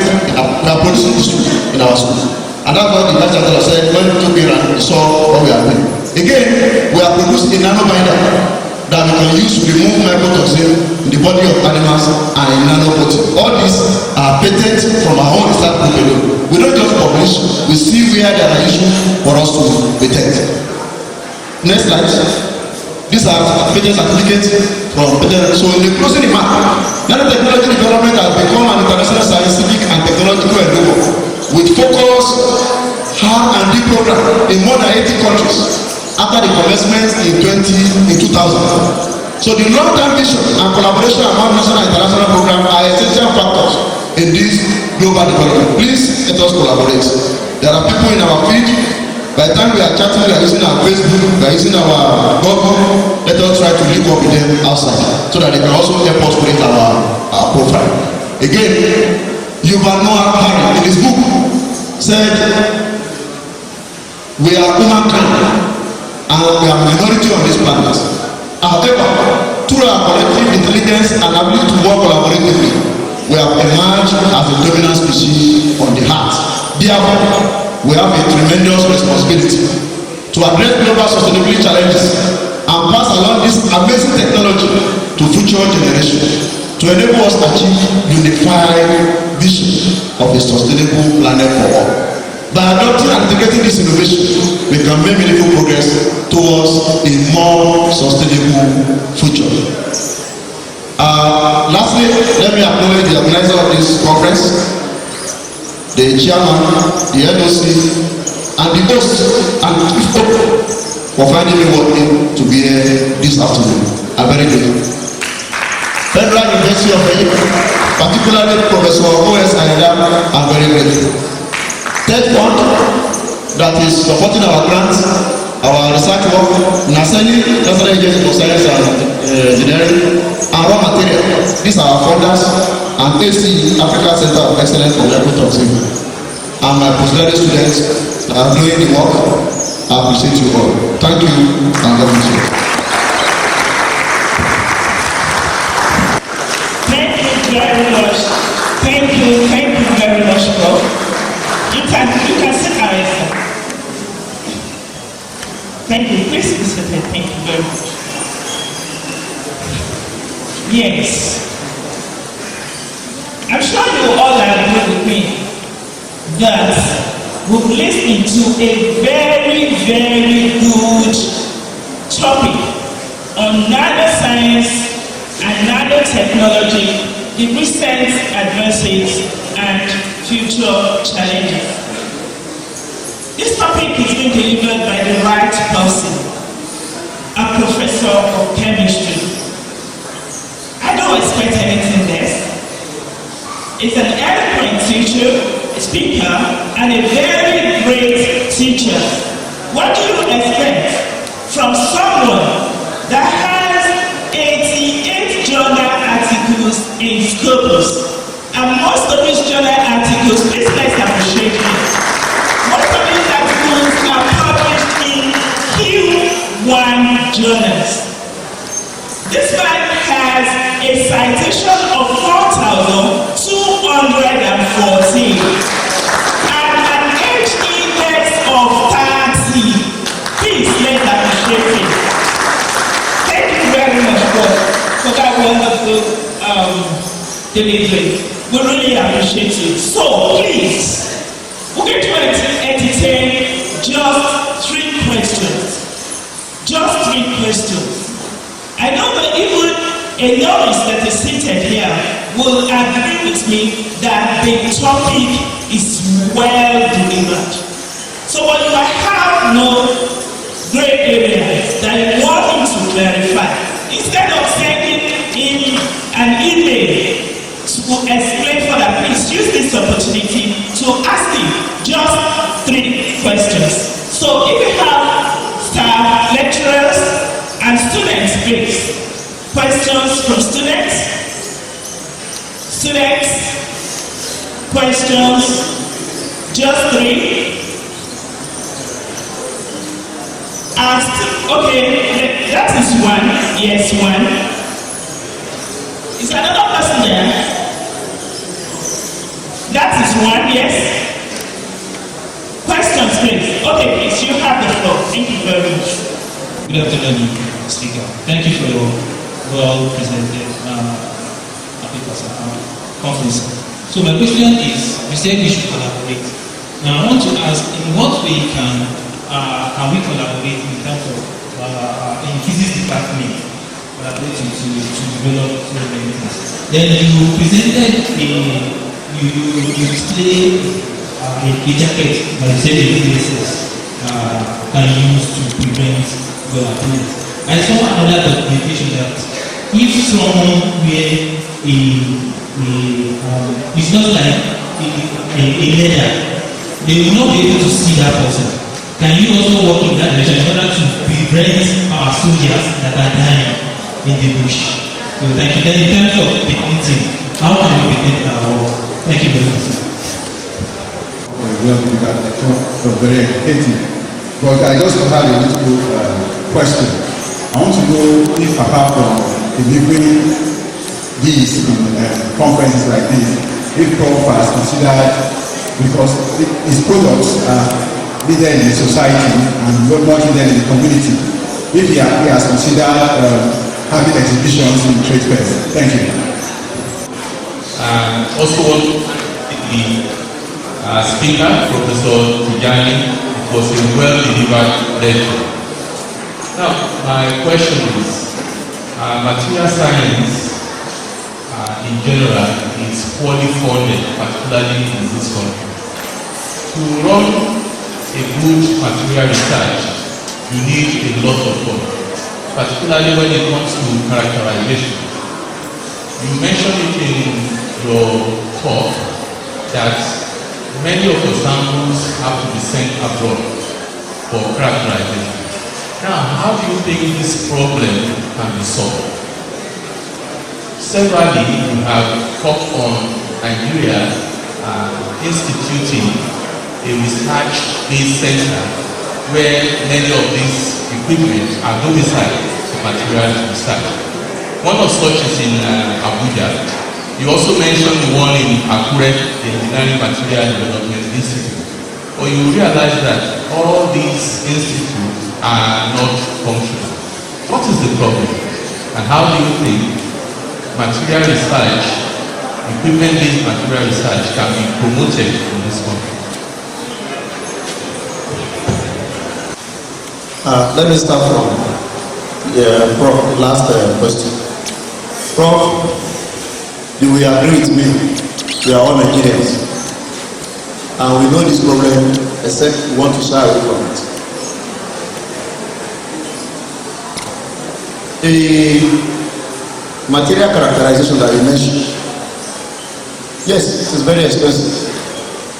Especially after producing a nanomaterial, you want to confirm whether what you are producing is nanomaterial. The strategy we are adopting in our own group, anytime we have the opportunity to travel out of a conference, it's not just going for a conference to go and present. We try to look for where people are presenting topics that is relevant to nano. Then we go with some of our publications, because that's what normally conveys them. We are doing this, we are also doing this, but this is our challenge. Can you please help us? When we get something out, we put your name in our publication.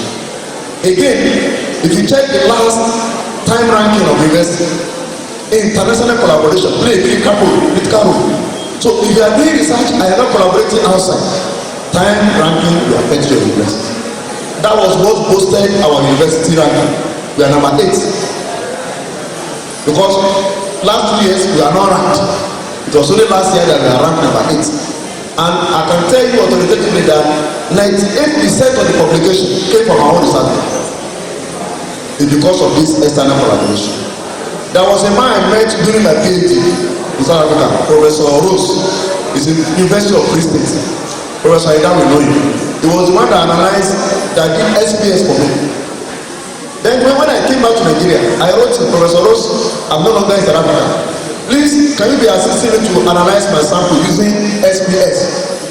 He said, Chimo, I've dealt with a lot of Nigerians. I don't have confidence. I only dealt with 2 in South Africa. Now you are in Nigeria, I don't know it was. I said, no, sir. Give me that benefit of doubt. If you are published and I use your result, that putting your name, you can challenge me. And the man retired last year. Most, there are so many of our people that will write. We are sure that we are going to do SPS free of charge. SPS alone costs more than 400,000. We should never pay that one. That's number one. The issue of establishing research lab equipped with these analytical techniques is not a rocket science, it's not difficult. But who is the Minister of Health? Sorry, Minister of Science and Technology. Is he in line with all these FBAs? All these agencies, are they in tune with what's happening in the university? Are they even interested in what is coming out of us? That's why I said it's a Nigerian problem. We all know the problem. So, as I said, the last time they presented policy on nanotechnology was November 2023. Since that time, it has not gone to Federal Executive Council. So, any nanotechnology research you see in this country is due to individual effort, not government effort. And we are talking about China, South Korea, they are developing today, South Africa. It's because they have their research products in the market. The only exhibition we normally do, which we fall back to what my brother here asked, is political exhibition. Towards the end of the year, somebody wants to knock on the budget. You call everybody in the university, come and showcase your results, your research, and that's the end here. There should be a leakage. There are somebody that developed a mobile teaching aid from our school. It's one of the protective products. FUOYE saw it. FUOYE bought it about 200 million. The researcher himself, based on our IP policy, got 60% of that money. He produced it. Again, the moment FUOYE left office to pay us the balance, become issue. We have to start playing policies again how do we get our balance out. So there's a serious disconnect between the university, the industry, and the academy.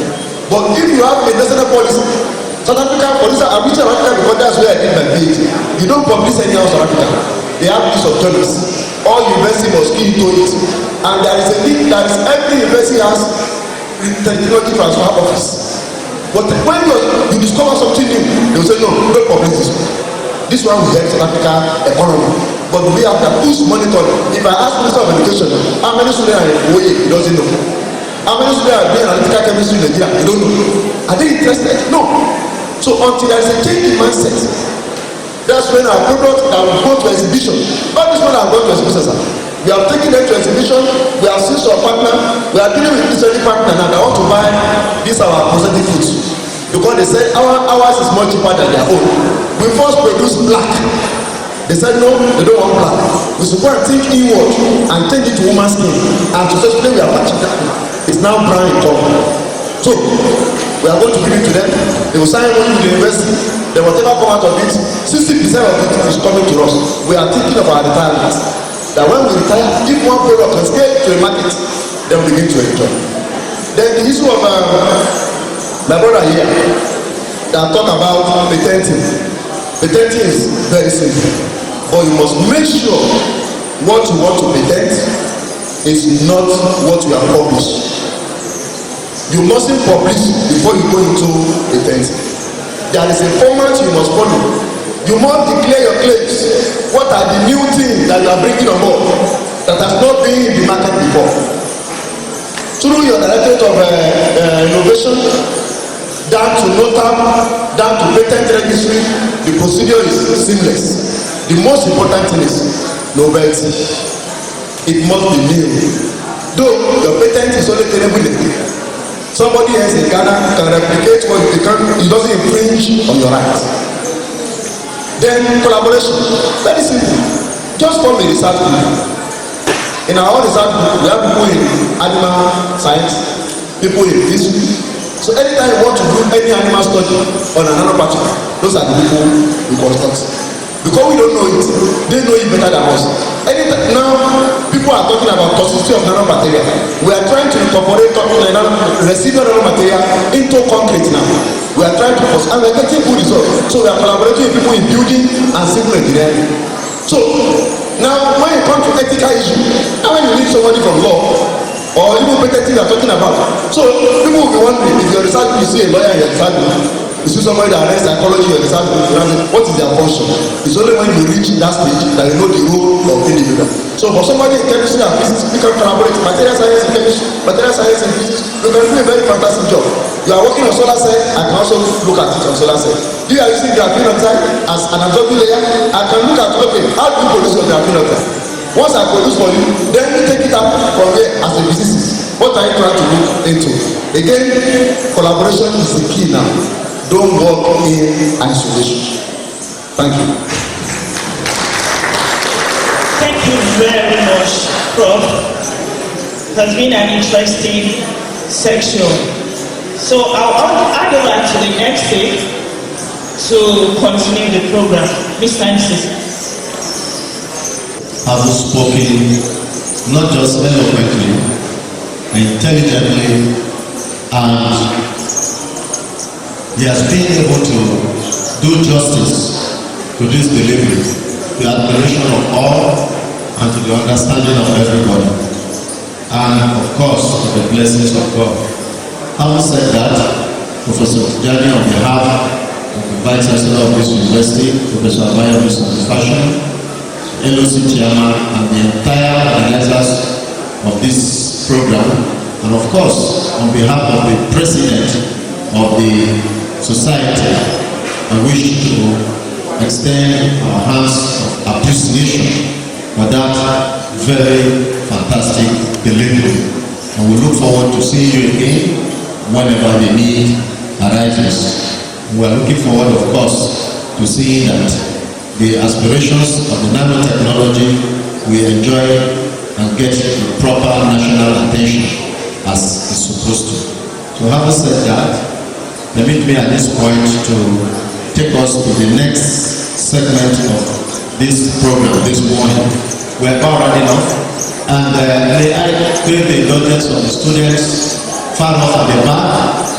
This program is watched live online from different parts of the world, and I know sometimes you may be a bit restless. Let us give tacit attention to this program, and if you need to walk outside, please just follow the eyes very gently.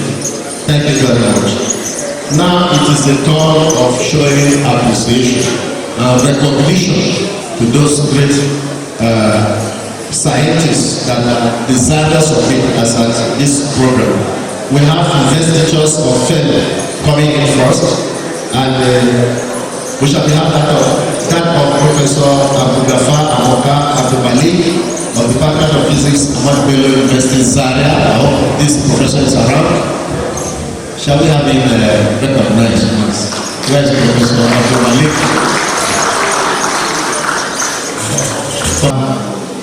Professor Abdulmalik, please let me shake you because I have my first degree in Ahmad Bello University, Zaria. Salam alaikum. Salam alaikum. You know, when you are holding this microphone, you can do anyhow. If you are angry, go to EPU. Alright. Let me call another fellow, our own.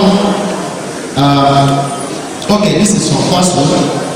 Professor Olushola Oladele James. Please, from Kwara State University,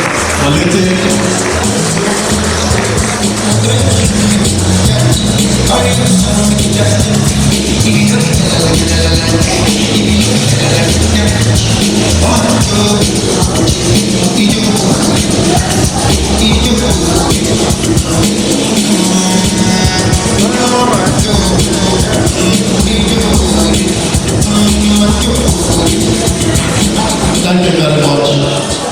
Professor Olushola is from one of the finest universities in Nigeria with fantastic architecture. I think I've been there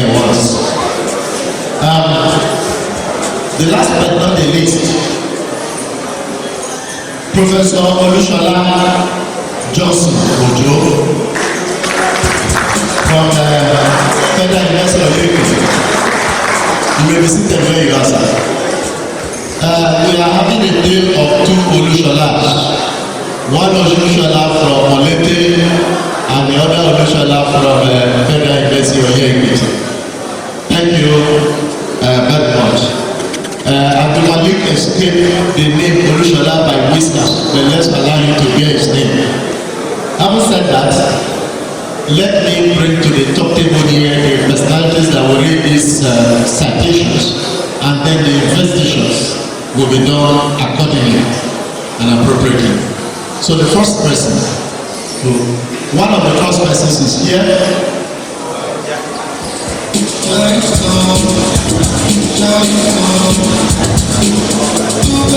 have Dr. Yakian here from Federal State University. He will be reading one of the citations of the three of them. Then we'll do the investigation. Now, the next one, sir. You will be reading one, sir. Professor, our own LOC chairman here, Professor Oketayo, will read one. And Professor Osola Eleni. Professor Osola Eleni. Professor Odo, can you evaporate there and come and condense here, please?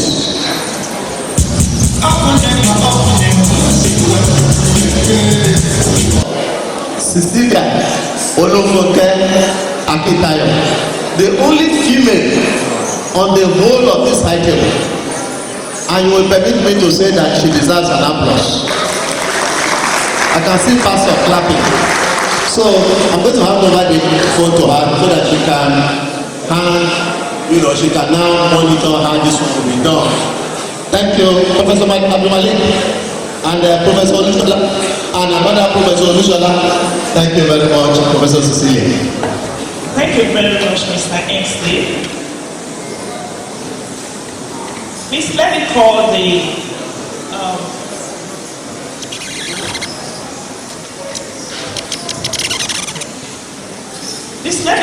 president. Okay, Mr. President, please can you join me here, please? Okay, so now I have the honor of calling Professor Amoka Abdulmalik. Then I'll call this doctor to read the citation for them.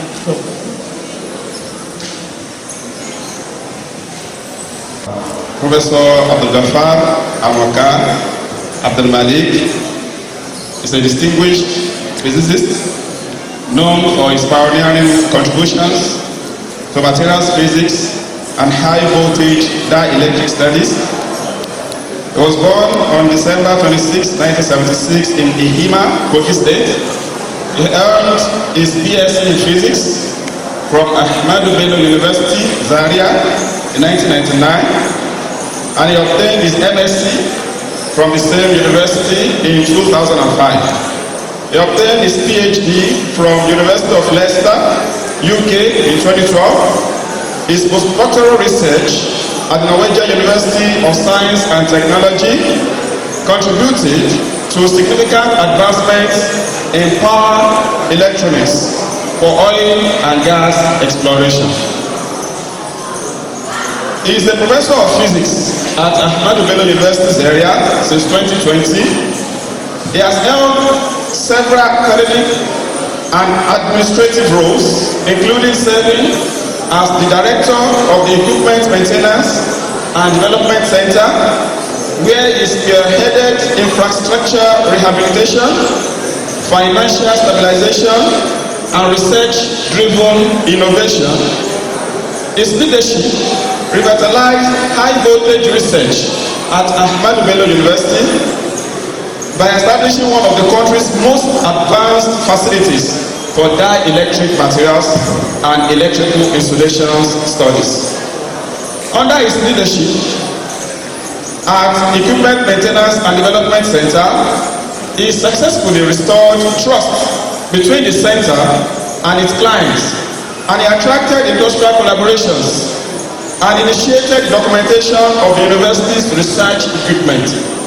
He played a pivotal role in developing specialized research tools, including a 400 kilovolt HVDC generator, the highest voltage source in any Nigerian university.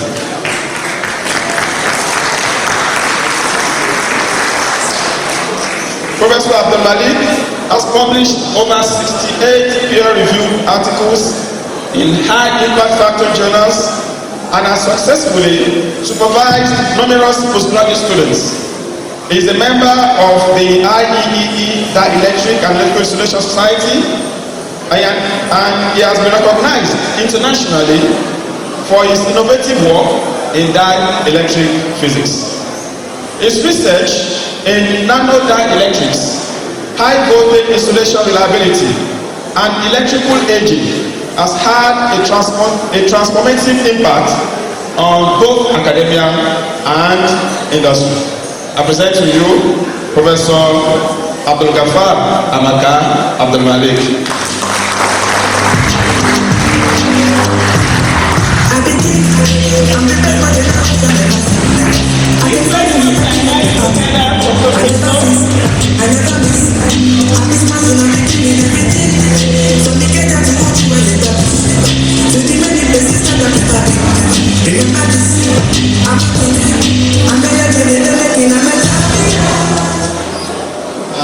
Prof. Amaka, we are admitting you as a fellow of the Nigerian Society of Physical Sciences today for your outstanding academic performance in Nigeria. In Nigeria, all academics, I believe, know Professor Amaka. And some students who are active on social media, they also know Professor Amaka. But we are not recognizing him for the social media activities, but for academic performance. If listened to his citations, you know that he's not just a public commentator, but a very active researcher. And it is because of that that we are recognizing you today. Prof, you are welcome. Congratulations.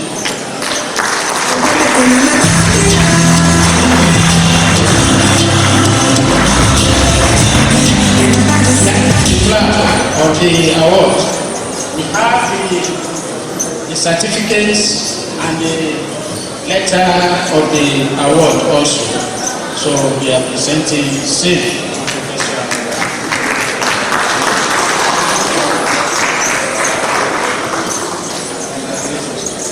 You are welcome into our society.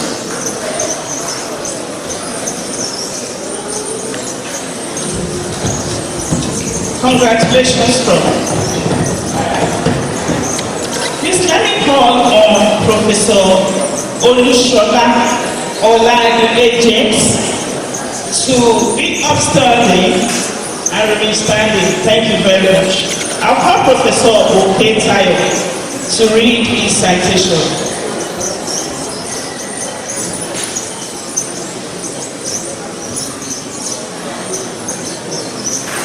The distinguished ladies and gentlemen, so I have this honor to read a brief version of Professor Olushola Oladile James' citation. Professor Olushola Oladile James is a leading figure in heterogeneous catalysis and materials chemistry. He earned his BSc and MSc degrees in chemistry from the University of Ilorin in 2001 and 2005 respectively, before completing his PhD in applied chemistry at Indian Institute of Technology, Dhaka, in 2013. He has held prestigious postdoctoral fellowships in Germany, including TWAS DLG Cooperation Visit Fellowship and the Alexander August Fellowship at Technical University of Brownsville. Professor James has made significant contributions in catalysis, photosensitizers, and photo-antimicrobials with numerous high-impact publications and extensive research collaborations. He has played a vital role in curriculum development, academic leadership, and international collaboration in Nigeria, serving as the first professor of chemistry at Federal State University. Can you please give him a round of applause? So, ladies and gentlemen, it means we are having before us the first professor of chemistry once again at Federal State University, FUOYE. In addition to his research excellence, he has introduced key innovations in undergraduate physical chemistry practicals and pioneered research collaborations between various institutions in Nigeria and abroad. He has served on multiple academic committees and played a crucial role in the accreditation and development of chemistry programs at FUOYE. Ladies and gentlemen, beyond academia, Professor James has mentored numerous students and is actively engaged in professional societies, including the American Chemical Society and the Royal Society of Chemistry. His contributions to the field of material chemistry and catalysis continue to drive innovation and scientific excellence not only in Nigeria but also in abroad. So I have before you Professor Olushola Oladele James. Thank you.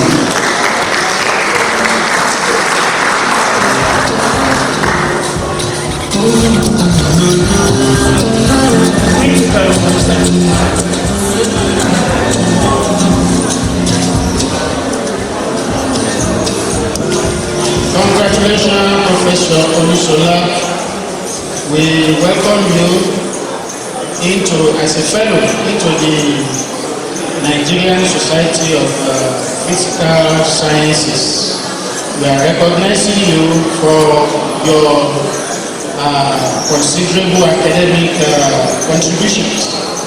And we believe that you will bring your wealth of knowledge to the society for improvement of the society and humanity at large. Congratulations.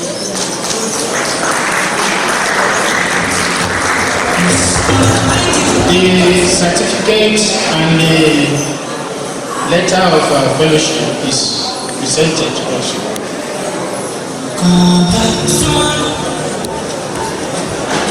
Congratulations, Prof. You are welcome into the society.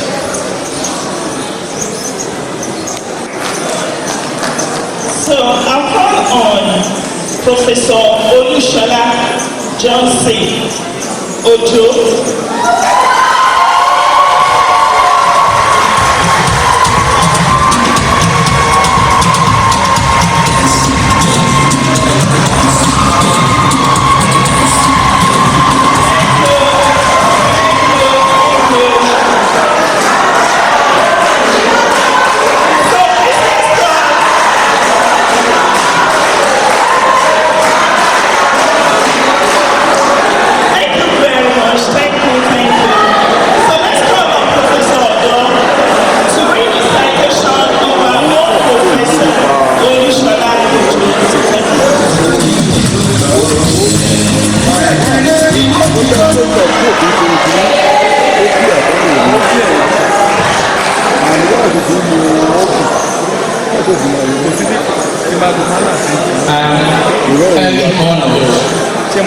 For the privilege to read the citation of Professor Olushola Johnson Ojo.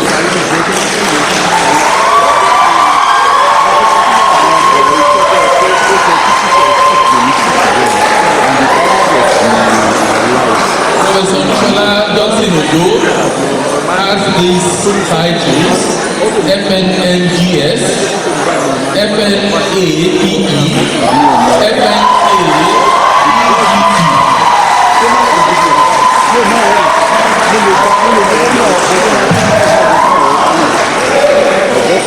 So now, Professor Olushola Johnson Ojo is a renowned geoscientist and petroleum geologist whose research has significantly advanced the understanding of Nigerian inland sedimentary basin.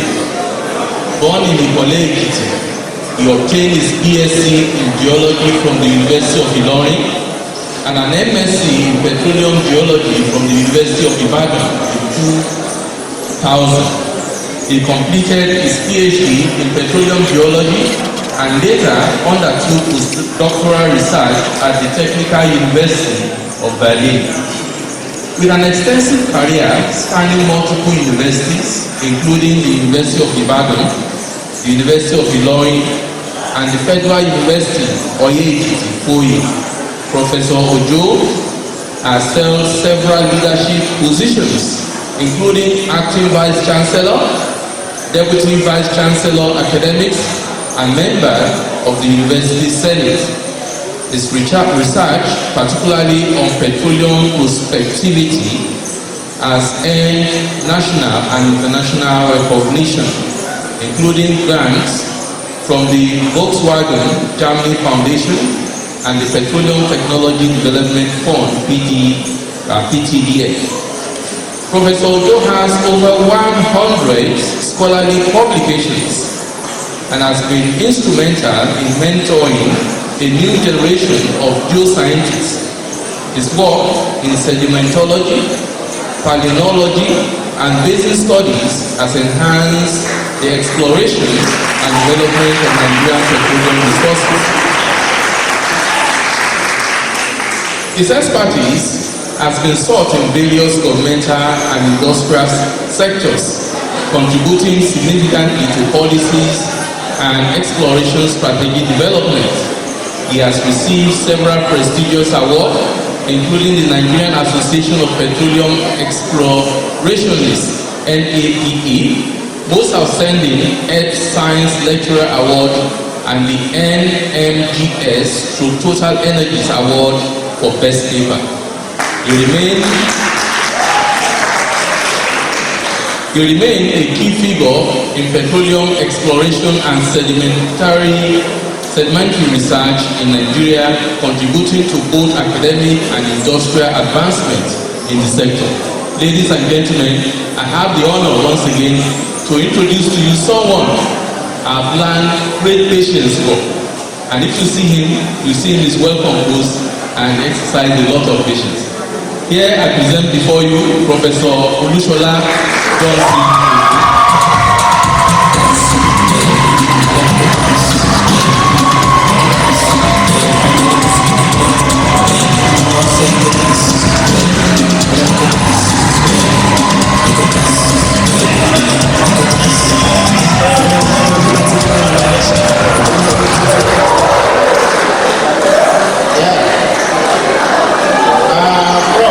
Congratulations, and you are welcome into the Nigerian Society of Physical Sciences as a fellow.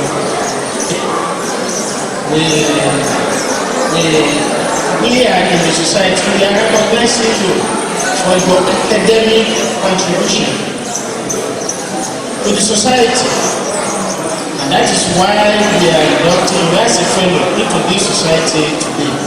Congratulations.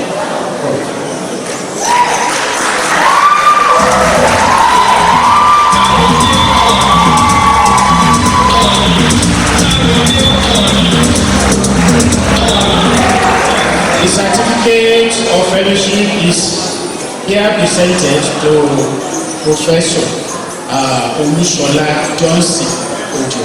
You are welcome.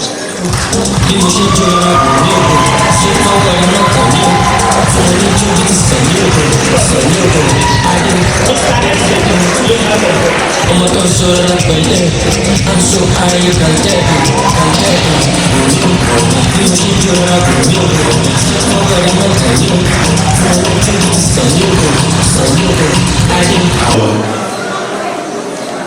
Let me recognize Professor Labuni Lajide, Emeritus Professor of Chemistry from FUTA. You are mostly welcome, sir. Mostly welcome, sir. Emeritus Professor. I also want to recognize the presence of Dr. Abe, one of us here in the Faculty of Science. Professor Olumayede earlier announced your presence as one of my isomers, but when I did, you were outside. I can cite you now, you are mostly recognized. Professor Benga Olumayede, Department of Chemistry. And I also have the honor to recognize the presence of Dr. Adebayo Toba, the Director of New Season Insurance, Lagos. You are mostly welcome. The investor has been done, and those to whom honor is due, honor has been bestowed. Let me use this time to carry out your own investiture. So I have done it. Clap for yourselves now. Clap for yourselves. Clap for yourselves. Congratulations. Our next program, our next item, which is almost the last, recognition of PhD prize winners. We are trying to be a bit snappy. Recognition of PhD prize winners. And we shall be introducing each PhD prize winner, and presentation of certificate plaques and cash prizes will be done. So, thereafter, investiture of life member to PhD prize winners. And there are 4 names here, 4 doctors, 4 PhD holders. Dr. Kuka Inye, Dr. Ezekiel Omole, please can you come to the high table? Dr. Kuka Inye, Dr. Ezekiel Omole, Dr. Alaba Joseph Adebayo, Dr. Chidebere Charles, Dr. Kuki, please, Inye. Apologies, please. Dr. Kuki Inye.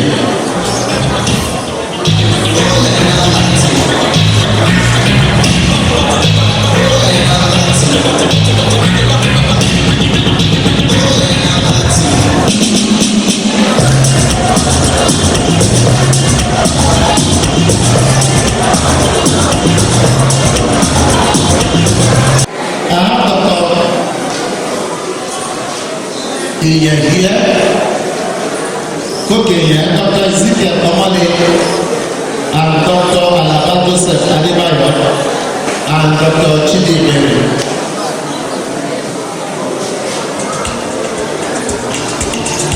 Dr. Chidebere.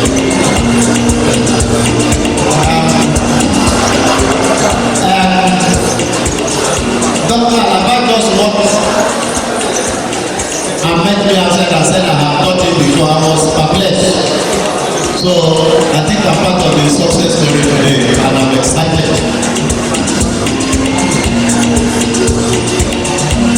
Okay, so let's do the ritual now. Please, you may be seated. It's an academic ritual. I want to do it now. Now, without wasting time. The first one, Dr. Ian. So what it entails is we are introducing the PhD prize winner, and then we'll present the certificate, the plaque, and the cash prize. 3 things in one. The introduction, how do you want it? Thank you very much. This particular program is a program of the Nigerian Society of Physical Sciences, as I said earlier, we started this last year, and by the grace of God, we are continuing this year, and we are hoping, gradually, what we give out, and we pray by the grace of God that the progression in what we give out will continue like that. And today, they are giving our best PhD research to 4 people. Many people submitted their research. We assessed it, we looked at it, they presented it, and they emerged winners in their various fields. Dr. Kuki has his PhD titled, the PhD thesis titled, Quantum Information and Quantum Metrology of an Open System in the Background of Structured Black Hole. This is quantum research, quantum ethics research, and today we talk about quantum computer. In the world, quantum computer is what is also really, just like in material science, where we have nanotechnology. Google as a company is already building a functional quantum computer. And here in Nigeria, we are not lagging behind. Dr. Oye-Ekiti is also contributing. And in fact, we have to recognize ourselves. If the society, the government will not recognize us, that's why we have awards today for these great researchers. Dr. Ian, the award, the plaque,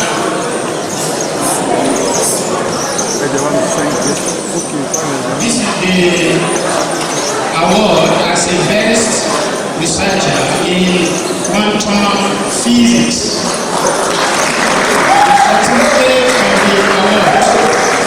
The certificate of the award and the letter is hereby presented to Dr. Ian.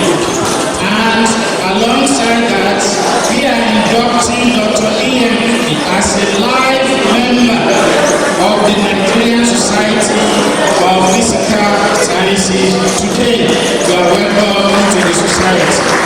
And to go with that, it is not only flag and papers and we also have cash prize to go along with that. Dr. Ian Kuki.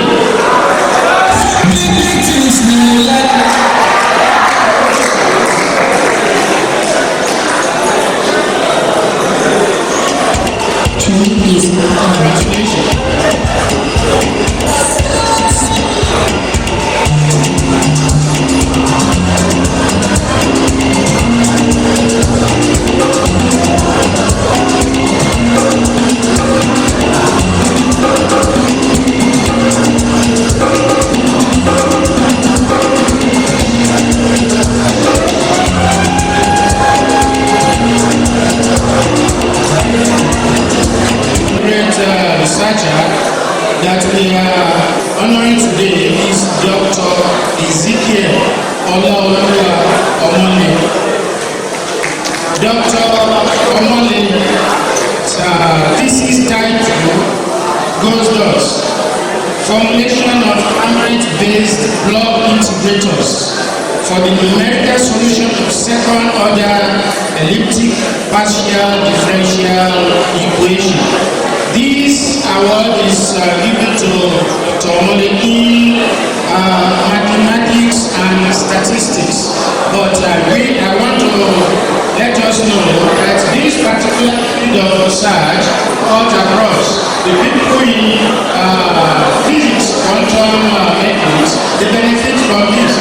And it's not just mathematics, it's multidisciplinary research that will benefit not only mathematicians but all fields of science and even engineering. Dr. Omole, congratulations.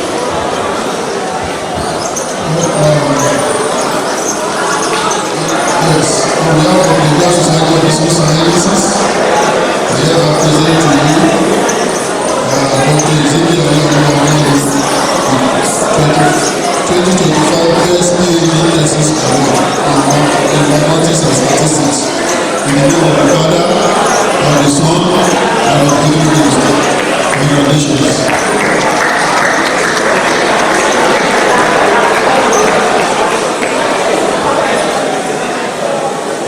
I hereby present to you, on behalf of the Nigerian Society of Physical Science, the certificate and letter of award to Dr. Ezekiel Oye-Ekiti.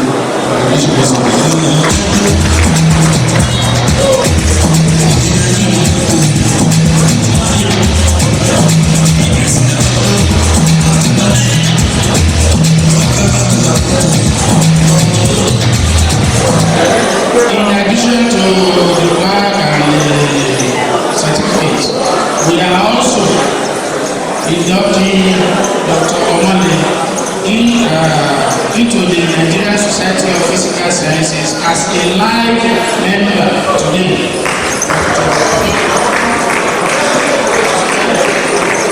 And alongside that, we have cash prize for Dr. Omole.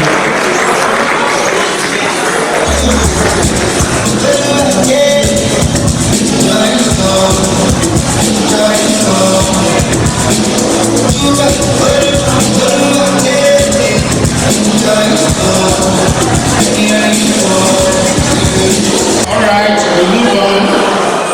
We now go into the most beautiful department according to our MC. The best department.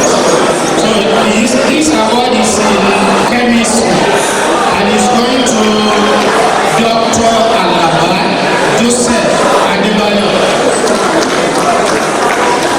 Dr. Alaba Joseph Adebayo's thesis title is Production and Characterization of Rigid Bio-Based Foams for Plant-Derived Chemicals. That's looking like something to do with nano material and something like that also. And that is still in line with the theme of our conference today. On behalf of the Nigerian Society of Physical Sciences, I, the Faculty of Science, hereby present to you 25 Best PhD Thesis Award in Chemistry to Dr. Joseph Adebayo, in the name of the Father, of the Son, and of the Holy Spirit. Congratulations.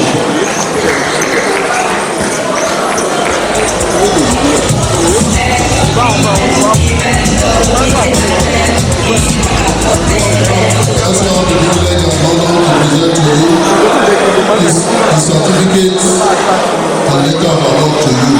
Congratulations once again.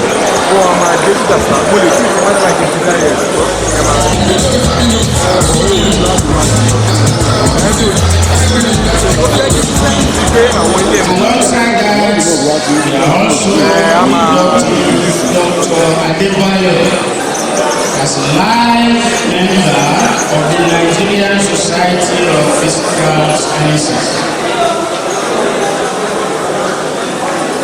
Welcome, Dr. Adebayo, and also cash prize is also given.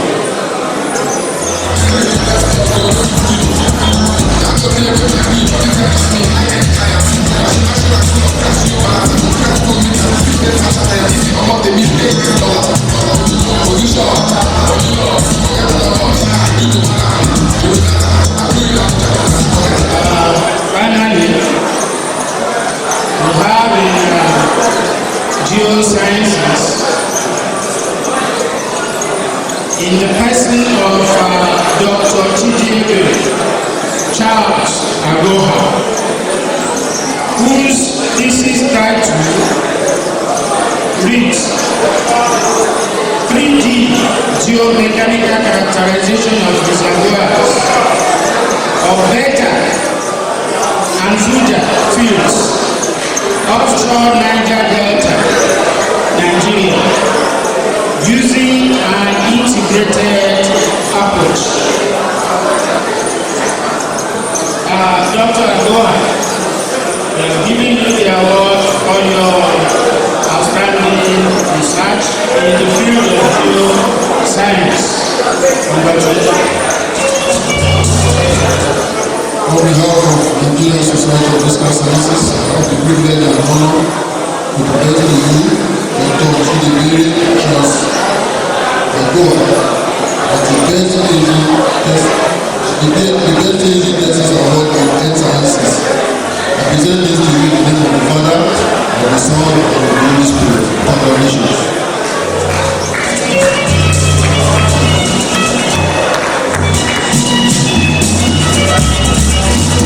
I also have the privilege and honor to present to you the certificate and letter of award of this presentation. Congratulations once again.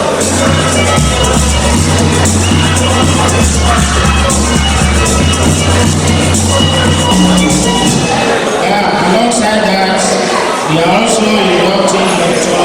Agoha as a live member of the Nigerian Society of Physical Sciences.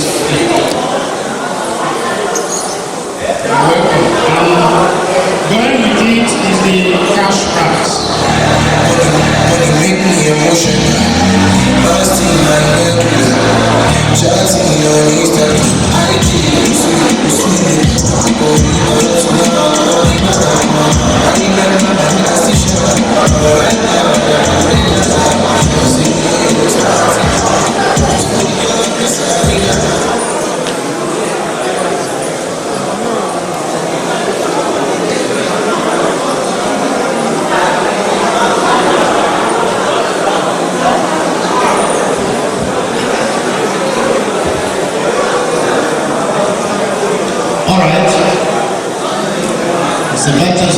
distinguished members of the high table, we are about rounding up this program, and I'd like to congratulate all the top PhD prize awardees, and I want you to remember me in your kingdom, because this big signboard of 500,000 you are holding, you understand what I'm saying. Chidebere, you are being as if you are not hearing me. Have you heard me?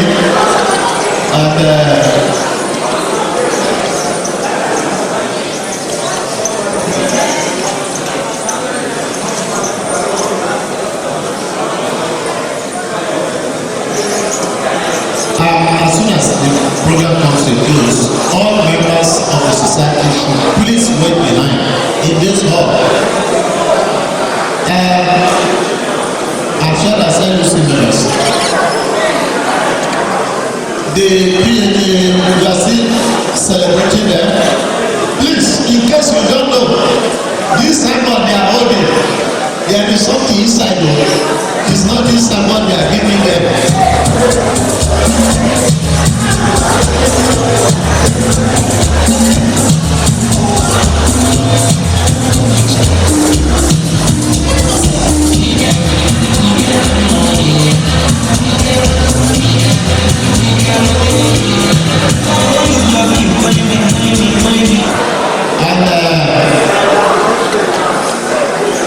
We are just about to observe closing formalities. Please,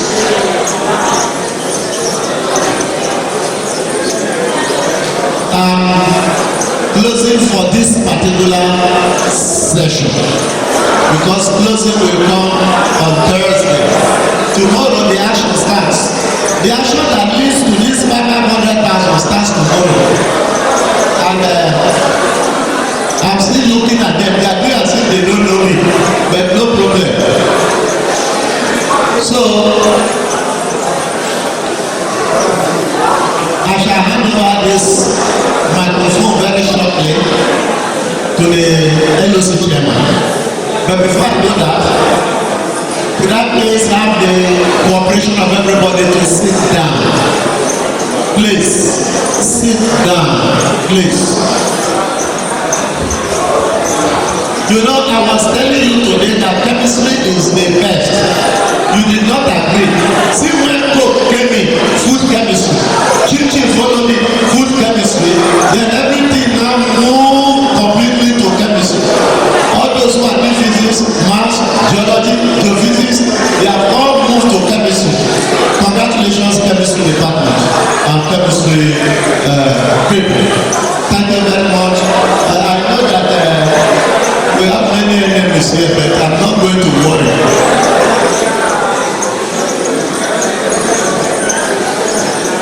So the LOC chairman, sir, come and give the remarks for this particular session. Thank you, sir.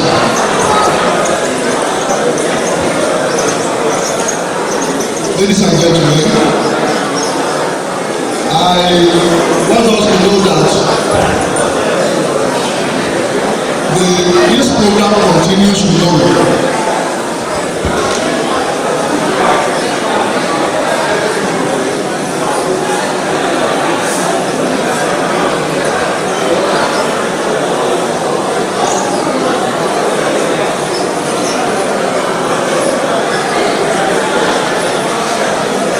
Now, immediately we finish this closing formalities for this particular session, we are going to have a talk for the external people. If you want to know how FUOYE looks like, you want to see the environment, you want to go to phase 2, phase 3, phase 1, and I'm assuring you that they are going to use some beautiful, beautiful structures. Yes, because it's one of the fast growing universities. So the bus will be available, okay, to move you around. Then I need to let us know that this program continues tomorrow. We are going to provide there around 10 a.m. 10 a.m. on the dot for technical sections. In fact, we have been having many participants in our waiting room. Okay? Many have been watching us live. So tomorrow we're going to have a series of virtual and online presentations in different technical sessions. Now, ladies and gentlemen, again, we are going to have an important workshop tomorrow. This workshop will cut across all the fields of endeavor. It's going to cover all the areas of specialization, and that is a workshop on Python. So we have in our midst Dr. Wasil Yaya, an expert in that particular area. So if you want to learn about Python, okay, just make sure you are here tomorrow too. So on this note, I want to give my vote of thanks as the chairman of the LOC. Distinguished guests, esteemed members of the Geoscience of Physical Sciences, the participants, and my fellow colleagues. Of course, the students that are here also are acknowledged. As we come to the head of this particular opening formalities, I'm honored to stand before you and express our heartfelt gratitude to everyone that is present. I thank NSPS for entrusting us once again with the organization of this conference. The confidence in us has actually given us a great motivation. Again, we thank all the participants. In fact, your presence are duly acknowledged. Time will not permit me, I've seen Dr. Ogudele. Time will not permit me to mention names. Dr. Ogudele was the immediate past HOD of physics in the University of Medical Sciences, Ondo. So I've seen many people, but time will not permit me to mention their names. But tomorrow we will recognize one another. So at this junction, I want to thank you for your patience. I want to thank you for being here since the beginning of this program, and I hope you will still be there to the end of this program. So we are completing this program possibly on Wednesday or Thursday. Okay? So thank you so much. God bless you all.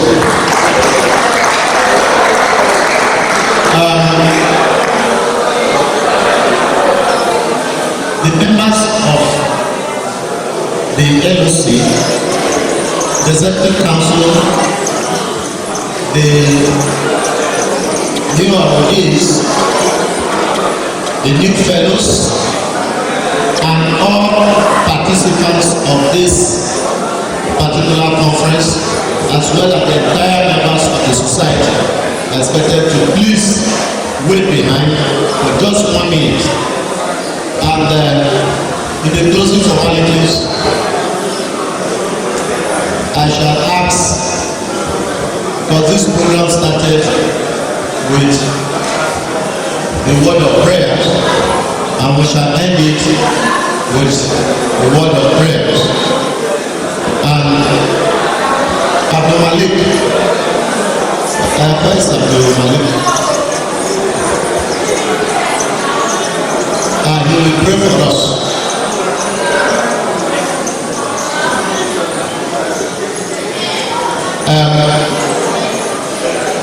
Oh, sorry. I was just looking for you.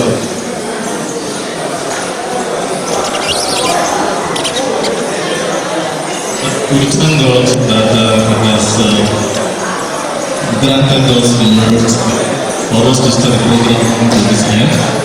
That He lead us to tomorrow and even in the end. As you come here in peace, we pray to Allah that He should lead us back that our brothers make their peace.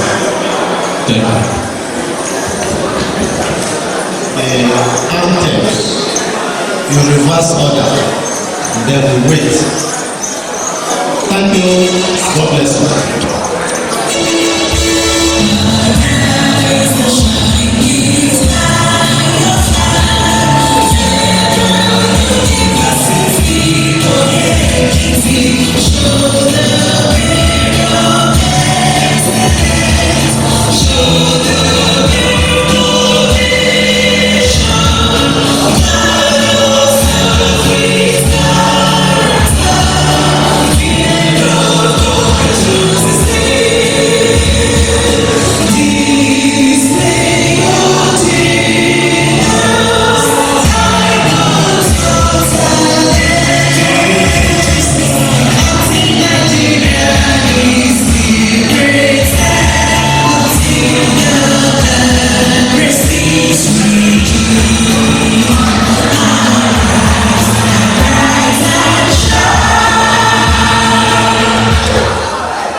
Please, can you tell the house your name? I am Dr. Oladi Abimbola Johnson. Okay. For the benefit of those who are watching us, can you tell us what you are here for today? Yeah, today is our third annual conference of the Nigerian Society of Physical Sciences, which we are doing in collaboration with the Federal University Oye-Ekiti. Thank you very much. Sir, can you tell us how relevant is this conference to the society and Nigeria at large? What? To the society, you know that no society will develop, can develop without research. So this conference is gathering people who have done research to come and present their research, so that they will be sharing among their colleagues and for any other public participants who wish to be part of that. And aside that, the conference itself is trying or has recognized those who have done research, they've published it, and we see that this research is impactful and the best.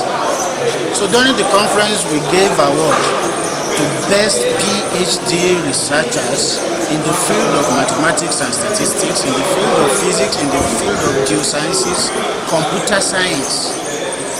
And they've all gone home with cash awards from the Nigerian Society of Physical Sciences. That is what we have done today, and it benefits the researchers. The research they've done benefits the society. So what we have done today benefits society at large. Thank you very much. Do you have any vote of thanks, those who appreciate, those who have supported this conference? Yeah, we really, during the program, we as you can see, we inducted some people into the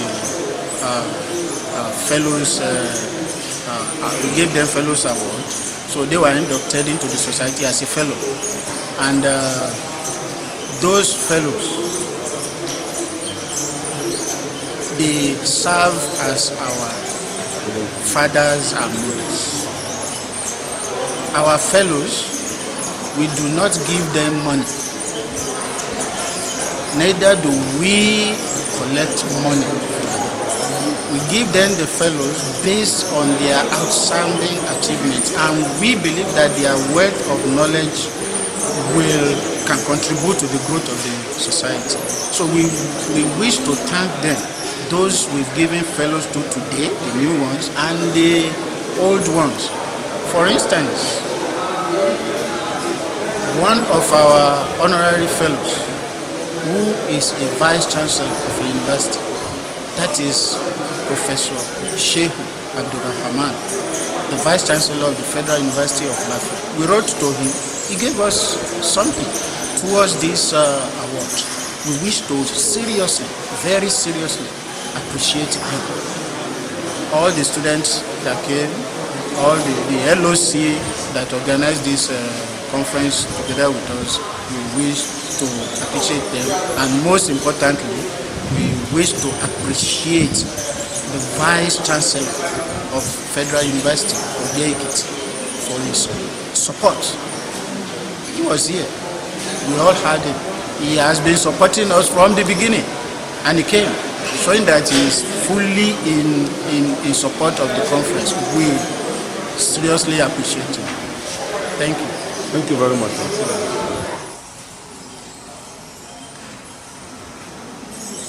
Ladies and gentlemen, this is the second day of the conference, and we want to welcome all of us. So those that actually came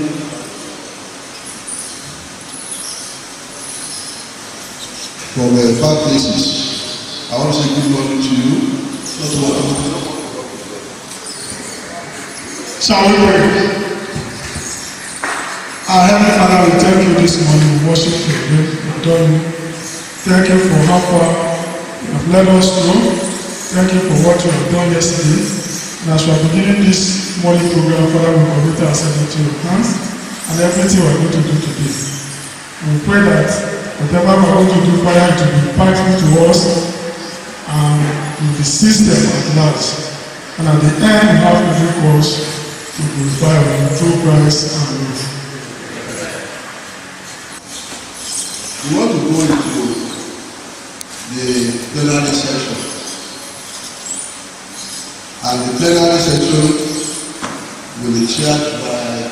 Professor Oye-Ekiti. Professor Oye-Ekiti is an Professor of Mathematics. We are very sorry for starting the early schedule, although I announced yesterday that this program will start by 10. Okay? So others will join us. The participants outside this country are already in the meeting room. In fact, the keynote speaker is ready for his presentation. I mean the second keynote. What is going to be our closing ceremony by the grace of God?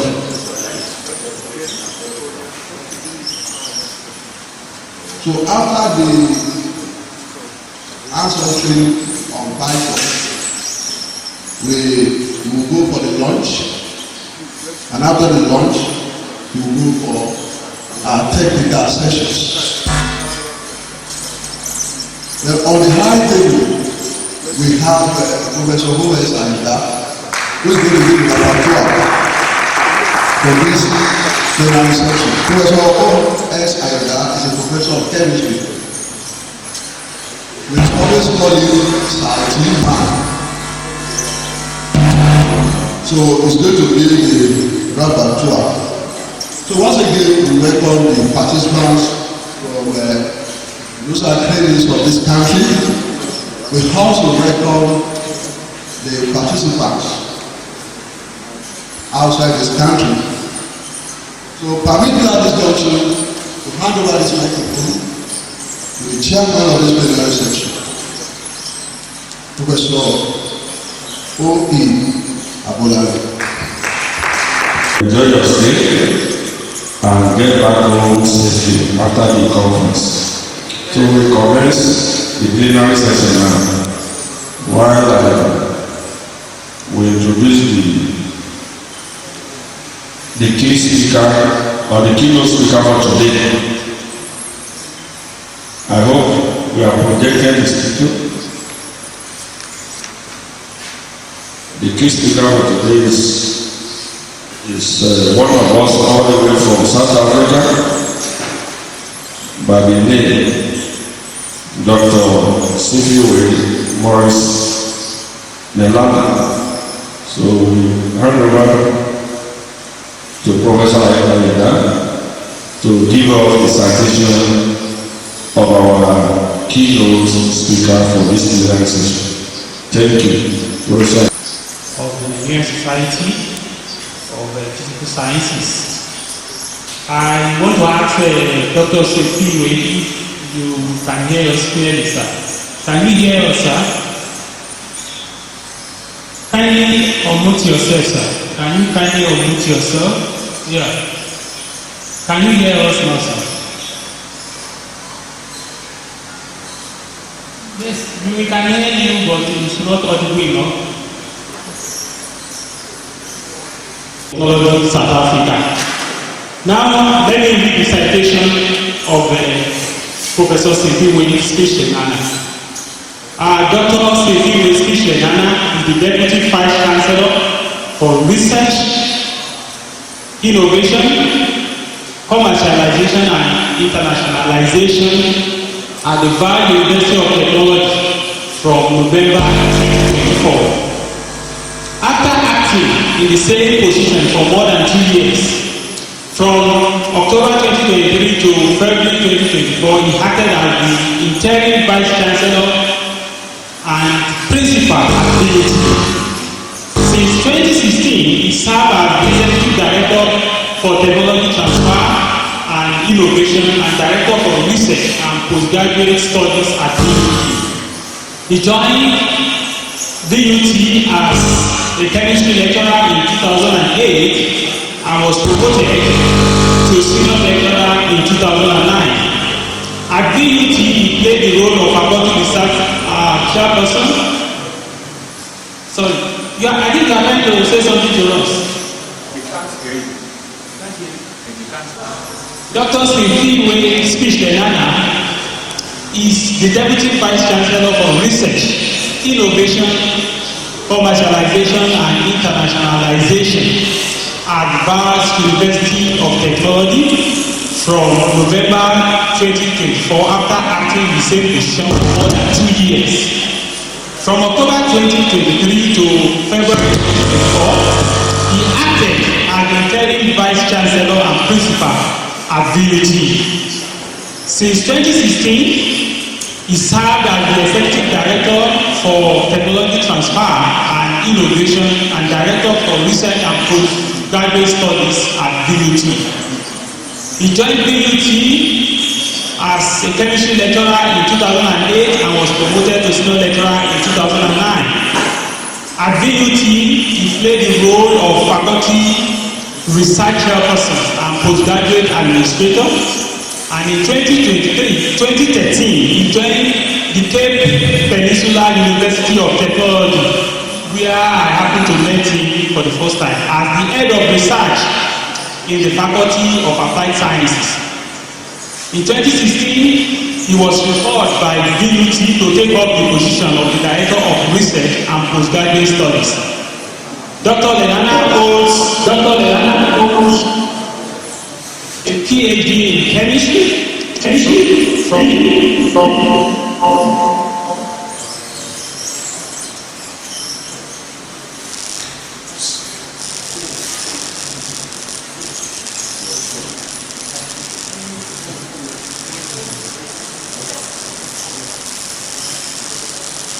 Dr. Leana holds a PhD in chemistry from the University of Johannesburg.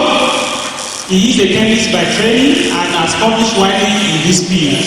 He has also supervised master students and doctoral students.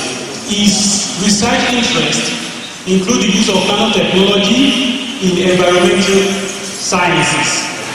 Dr. Leana actively promotes student entrepreneurship and advocates for the advancement of entrepreneurship, education, and development initiatives at VUT. He is supportive of institutional engagements with national programs aimed at promoting innovation and entrepreneurship at VUT. Dr. Leana dedicates himself to nurturing and inspiring the entrepreneurial mindset and conduct among students, staff, and faculty. To acknowledge this effort in 2024, he was honored by the Entrepreneurship Development in Higher Education with Corbett EDHE DPC Rising Star of the Year 2024 Award. He is passionate about academic administration and research and innovation management in general. He is married with 3 children. Permit me to welcome Dr. Sekiwe Leana for his presentation. Thank you. Introduction, and especially the last part, the part of entrepreneurship, because today my keynote address will be on entrepreneurship.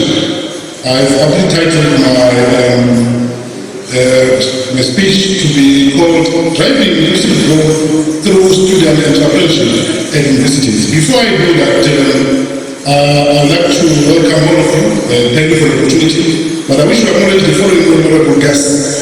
His Excellency Banjunda Oyo-Ekiti, the Governor of Ekiti State, the Chief Host, Professor Oyo Sadia Fafasina, Vice Chancellor of Federal University of Oye-Ekiti, Host, Professor Abdul Akim Ajiboye, Dean of Faculty of Science, NSPS President and Chairman of the Board of Trustees, Dr. Lagari Johnson Abibola, and Local Council Committee Chairman, Professor Oye-Ekiti Oye-Ekiti, and the Local Council Committee Chairman, Secretary of Dr.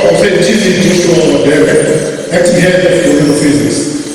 And then the fellow keynote speaker and fellow man from Mr. Western Cape, Professor Jim Oledijan. I'm grateful to the Nigerian Society of Physical Sciences and the Federal University Oye-Ekiti for affording me this opportunity. I'm really grateful also to Professor Ayala for proposing my name and submitting my name to the organizing committee.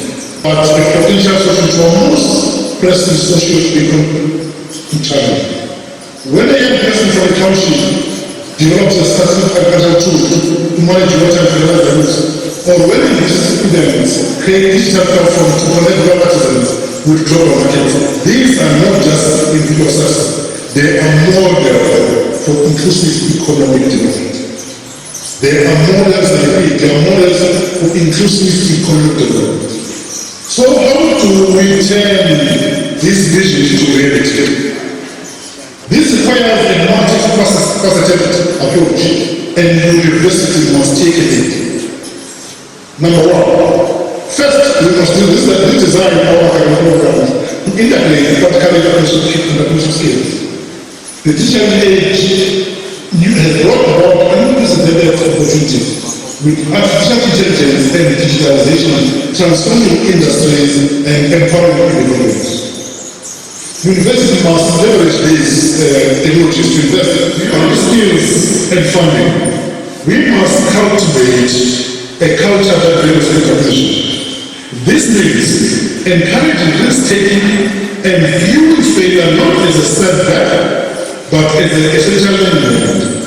Our educational activity must shift from risk aversion to deliberate calculated entrepreneurial thinking.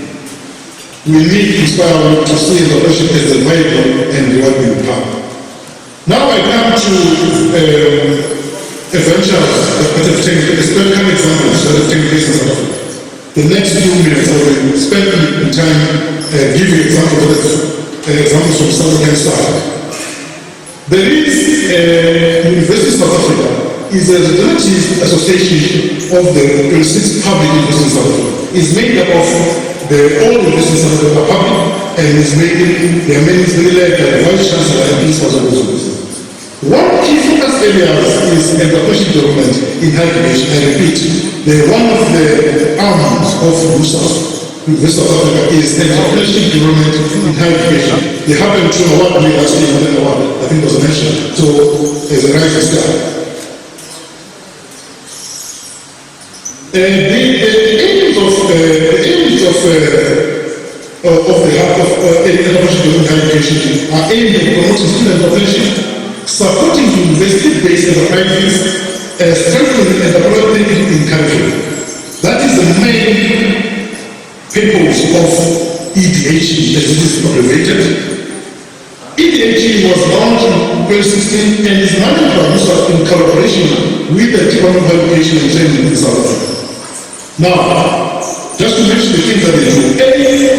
They promote integration of entrepreneurship in the curriculum. Many of the universities offer entrepreneurship as a standalone course. That's what something related, or integrated with various disciplines. That is what happens at university. For example, the University of Cape Town, University of Victoria have dedicated entrepreneurship programs. This does that as part of their programs in the university.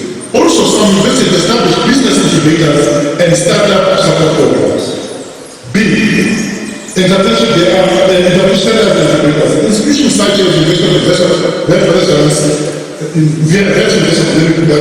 has got what is called VEX Entrepreneurship Training. And the University of Johannesburg has got a standard for entrepreneurship that provides venture mentorship, funding opportunities, and network platforms. There is a government agency called Technology Innovation Agency, TIA, that partners with universities to support student-led innovations. Most of the funds that we get, even as VUT, comes from Technology Innovation Agency. They are called TIA. Again, another example, business incubators like the law, which by law level as television business, help to turn ideas into very good businesses. Those are just examples that made even here teaching for example program that we run. Now, what is the program that comes from government and also private sector? The Department of Education encourages to develop entrepreneurship as a core competence. I repeat, the Department of Education encourages this to develop entrepreneurship as a core competence. Another agency is called Small Enterprise Agency.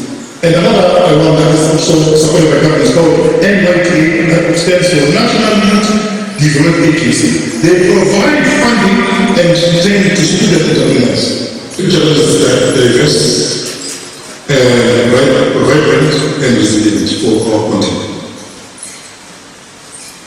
I hope the views that I've shared and the examples I've given will inspire not only current student entrepreneurs, it will also encourage us as leaders, lecturers, professors to inculcate entrepreneurship in our programs and encourage our students to do more as far as education is concerned. Again, you can never do this without funding. We are lucky that for now, our government, through the Department of Higher Education and Science, is supporting such initiatives. From the side, from my side, as DVC, what I did, I think I need to give that example before I close. There was no funding dedicated to entrepreneurship and values of the region. But luckily, we get subsidy from our research projects as universities. I was able then to set aside about $1 million, I don't know if you convert to now how much it costs, but it's a lot of money, to start up an entrepreneurship division and by putting together like-minded individuals to lead and participate in entrepreneurial activities. As a result, in 2024, I was recognized by the Entrepreneurship Development in Higher Education by the awarded me a rising star in entrepreneurship. So this is the one that actually encouraged me to even speak more about the plight of entrepreneurship in our continent and in the world. So I hope the few minutes that I've spent with you will inspire you to change and view, to change the way and view entrepreneurship as a core business of the university. Thank you for the opportunity. Thank you. And I want the House to know that Professor Lehana has been a collaborator for a very long time with the Federal University Oye-Ekiti. And I also mentioned it the other time that we have secured a collaboration with them. And then very soon, students will now start to enjoy possibly students or staff exchange and so on. In fact, they are helping us in most cases at the Federal University Oye-Ekiti to publish most of our publications. So we have joint cooperations with the Federal University of Technology. So a summary of the speech as follows. The speech has to do with entrepreneurship in university. And that is actually what I'm also, I think I'm into innovation. I'm the director of innovation of this institution. So many things he talks about is what actually we are also doing here at the Federal University of Ekiti. He stated that graduates could shift from job seeking to job creation. Even at Federal University of Ekiti, we don't want a student in which our students will graduate and then they will be looking for jobs. We have created what I call FUOYE High Club, in which we have FUOYE High Club under it, in which we bring students with talents. And we have a lot of things that we have done already. So that our students, our graduates, need to think of job creation by themselves. Then how do we play a role, as he has said, for students? He stated that students must become innovators for economic change. We discovered that these students, they are talented. The way this generation, the way they think is quite different from ours. So possibly when we nurture them, then we can see that there will be a switch in the economic change. So if we have an idea, we put the idea that anytime they have tech here, innovate, all those things. Yeah. So we also have software in Nigeria. He talks about the showcase of innovation, that this agency, they help students as well to showcase their innovations. And I think innovators at Abuja is also doing this, and they have been doing wonderfully in this aspect. He also mentioned that university cannot do it alone. There must be collaboration between the university, the industry, and the policymakers. I think the problem we have here in Nigeria is that the university is working separately. The industry are doing their own. Those people that are making policy, they are doing their own. There should be a connection between the three, such that at least the economic change can be driven forward. Now, policymakers should also support, as I have said, a policy that they will make will be the one that will inculcate entrepreneurial skills in our students. And then finally, he said, together we can build a future for innovators. And even in our own motto for this innovation, FUOYE innovation hub that we have here, our motto is inspiring future innovators. So we should encourage, that means that we should encourage our students to do more, to ideate and also to invent and be an innovator for the future. Thank you. This is the talk. We want to turn as an eye-opener and a reminder for most of us in science to go a little further into entrepreneurship. I could still remember vividly some 40 years ago how a professor of chemistry from the University of Illinois was able to turn his research onto what we saw on the street there as yellow bread. Professor Fagbule, and from there he became a millionaire instantly. So we should begin to think along that line. So I would like to entertain some questions from the audience who has listened attentively to your lecture. Do we have 1 or 2, 3? For the beautiful lecture, very inspiring. Now my question is this. Like in a country like Nigeria, the policymakers and the politicians, they are in charge. So I know that there is no one that will carry out meaningful and useful research and that we want it to end in the bookshelf. We are also interested in making something out of our research. So how do we make our policymakers responsible?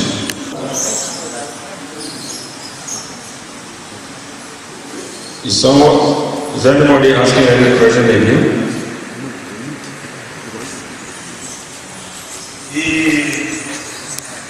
In Nigeria, our own experience is quite different from South Africa. See, he has made mention of our government attitude to research. We know how much South Africa is committed to research and development, R&D. But how much is Nigerian government commit now? We are talking about the NBC is talking about the commercial, the entrepreneurial development, entrepreneurial courses. If you look at our curriculum today nowadays, you see it's forming at least not less than 30%. The basic concept that can transform this thing to innovation, are we grabbing it? Are the students grabbing it the way we teach? You see, so I still question our curriculum in this country. And I still question the attitude of our government to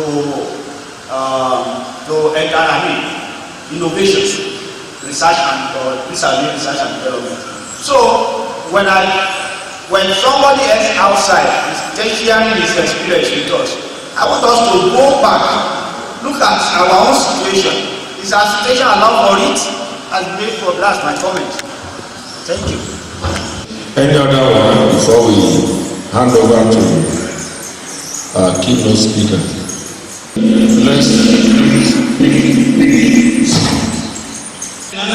have been asked one question, which is that policymakers here in Nigeria, they are politicians.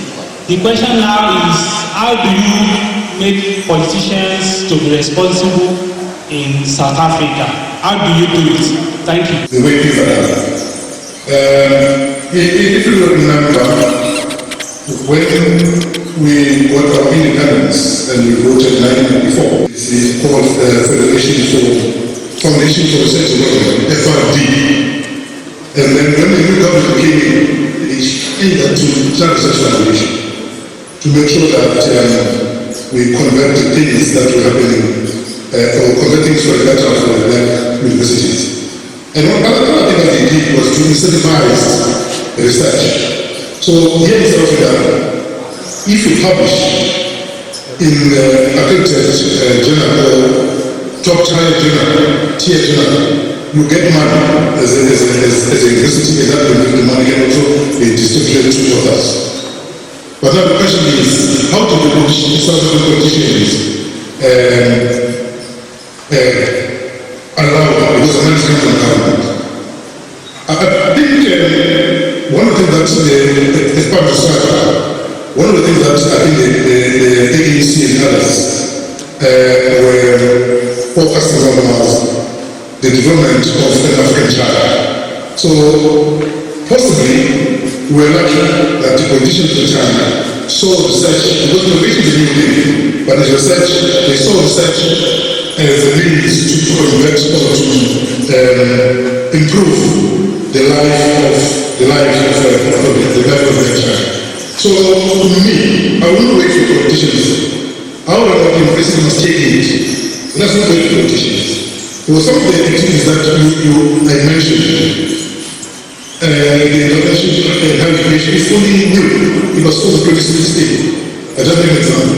But universities were able to remove. So I would encourage intra-African collaboration. I would encourage that universities in Nigeria work with universities in Kenya and share whatever that they have. So for me, the best way is not to go for politicians. It's going to be difficult to kind of change their mindset. The best way is to have to collaborate and share resources. I know for a fact that there's a lot of research going on in Nigeria. There's a lot of innovation that's going on in Nigeria, and most of it is shared. So we can then make those or change or convert those gains in terms of research innovation into commercialization. So I wouldn't say that let us try to convince some politicians we can take another 100 years. Let us work as universities. Management of universities must take it. If the politicians join us, they join us on the way. That will not happen. I don't want to go back and try to convince politicians. However, we as universities, as I indicated in the speech, that we must take it. Collaboration is key. Already we're doing that with Professor Ayana. He came over to us. We saw what we had. So we can share the resources that we have. I would love to show the capabilities that we have in manufacturing. I think the printing is well class, but we need to share that with other colleagues in Africa. So one of the things that I would love to see as part of the speech that I give is for me to get more emails coming to my email to say, Dr. Nella, how can we collaborate? So I don't want to involve politicians. I rather have politicians join into what we do already. In fact, I would actually be more inclined to get the corporate world involved than the politicians. Thank you very much. Begin to look inwardly, from our universities, our institutions, we can begin to think outside the box. We may not need to rely on the politicians. Can reach out to corporate world. I remember something happened also. Kwara State Polytechnic, Kwara Tech in those days, some 44 years ago. What you are calling Keke Napep everywhere now was developed in Kwara Tech, was displayed as an 1981. Planter, harvester, everything was displayed, and nothing was done until we started importing it from elsewhere. Maybe Kwara Tech will have been the richest institution in Nigeria now. If Kwara Tech are going to be producing Keke Napep. And you know how many millions of it we have in Nigeria today. So we should begin to think inwardly and reach out to the corporate world. I'm sure by the time we are doing that, the politician will be the one that will come around and say, how can we partner with you? Thank you so much, Doctor. We appreciate your good exposure and lecture that you have given to us. And we hope that our association with you will continue. And very soon it will bring out good results. Thank you on behalf of the university and the conference. We want to say thank you. Let's put our hands together for our key speaker. I speak on Dr. Delena. So can you please make your slides available for us? We thank you for that presentation. In fact, it was wonderful. So we are making a request that the slides should be available to the audience. Would that be possible? On behalf of the NSPS, the Nigerian Society of Physical Sciences, and the LOC members, we want to thank you again for your patience. Now I want to go into another interesting aspect of this conference, and that is hands-on training on Python, hands-on training on Python, and that will be handled by Dr. Wasil Yaya. But before he comes to the podium, I want to recognize the presence of the HOD of Physics, Dr. Pajana. You are welcome, sir. Professor Izuana, the Professor of Physics. That will not permit me to mention all the names. I can see Dr. Olofe, the Guru, also the Department of Physics. I can see Dr. Faboya, HOD Chemistry, and also the Professor of the Department of Chemistry. I can see Dr. Faboya, the Senior Lecturer in the Department of Physics. I can see Dr. Abdelali, a professor in the Department of PhD, Class Science and Biotechnology. I can also see, you can say again, well, let me pause with it at this junction. Right now, I want to invite our resource person. I want to invite our resource person, all the way from Kwara State University. Please, can we give him a round of applause before he comes to the video? Wasil Yaya is a senior lecturer in the Department of Physics and Material Science, Kwara State University. So please, you have the floor. Thank you. All right, so I want to give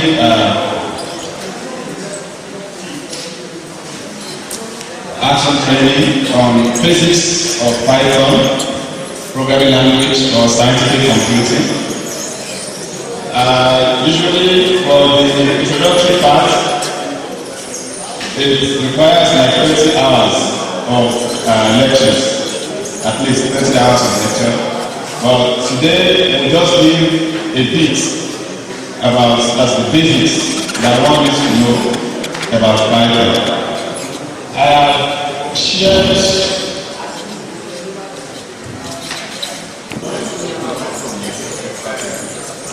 yes, if you need any assistance, there is a lecturer in the Department of Physics who can render such an assistance. So if you move around, if you need any help, kindly contact me. Okay? It's by name, Olabiton English. Basics of Python for scientific computing.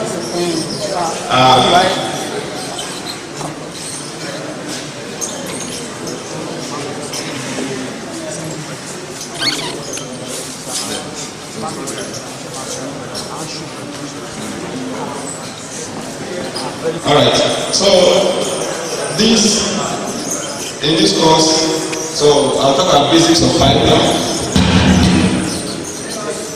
and visualization using matplotlib. How do we plot graphs? Then, how do we solve a system of linear algebraic equations as well as non-linear algebraic equations, numerical differentiation, and numerical integration. So I present 3 200% means that it is free, and you can even have access to the source codes, to the functions, the modules that are in sub, NumPy, SciPy, and so on. You can have access to the modules. So that's why I said it is 200% free. So,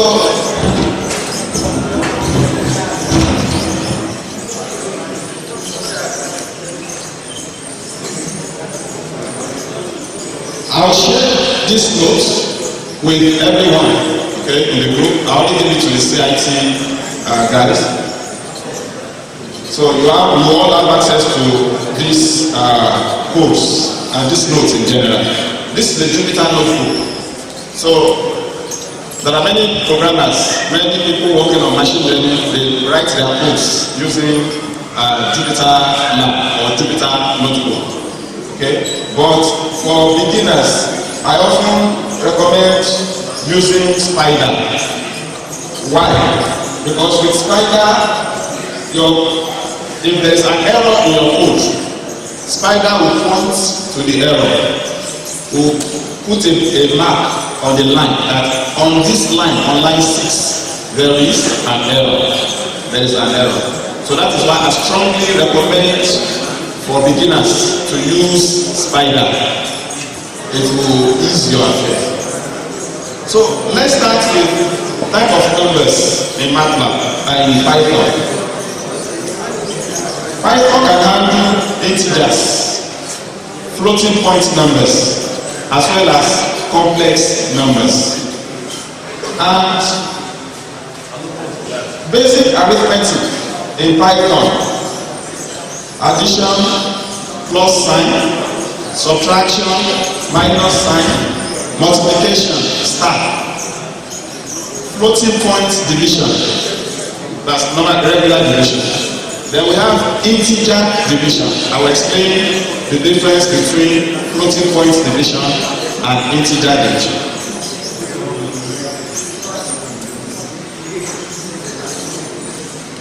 Let's start with something very simple. Let's assign a variable 5 to x or to a equals 5, and let's say b equals 8. So to add these two, we can simply print a plus b, because in Python, as in all the other programming languages, addition is done with the plus sign. So I can say print a plus b, print a plus b. This is the simplest way to test if your Python is successfully installed. So those who have installed it and opened their Spider should please try this now. Very simple. A equals 5, b equals 8. Print a plus b. So this is a good place to test if your code is your Python, the pattern is properly installed. We return 7 as the remainder. Okay? This will return 7 as the remainder. I will share this document with everyone. So this document contains all the explanation: addition, subtraction, multiplication, floating point division, integer division, modulus or remainder. Okay, so they are all explained in this note.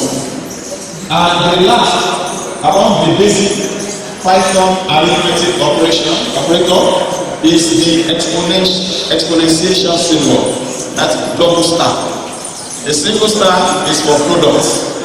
Okay, if you want to multiply two variables or two numbers, so A star B. A star B means A multiplied by B. So print A star B means print A multiplied by B. And in this case, it's going to return 15 multiplied by 8, which is 120.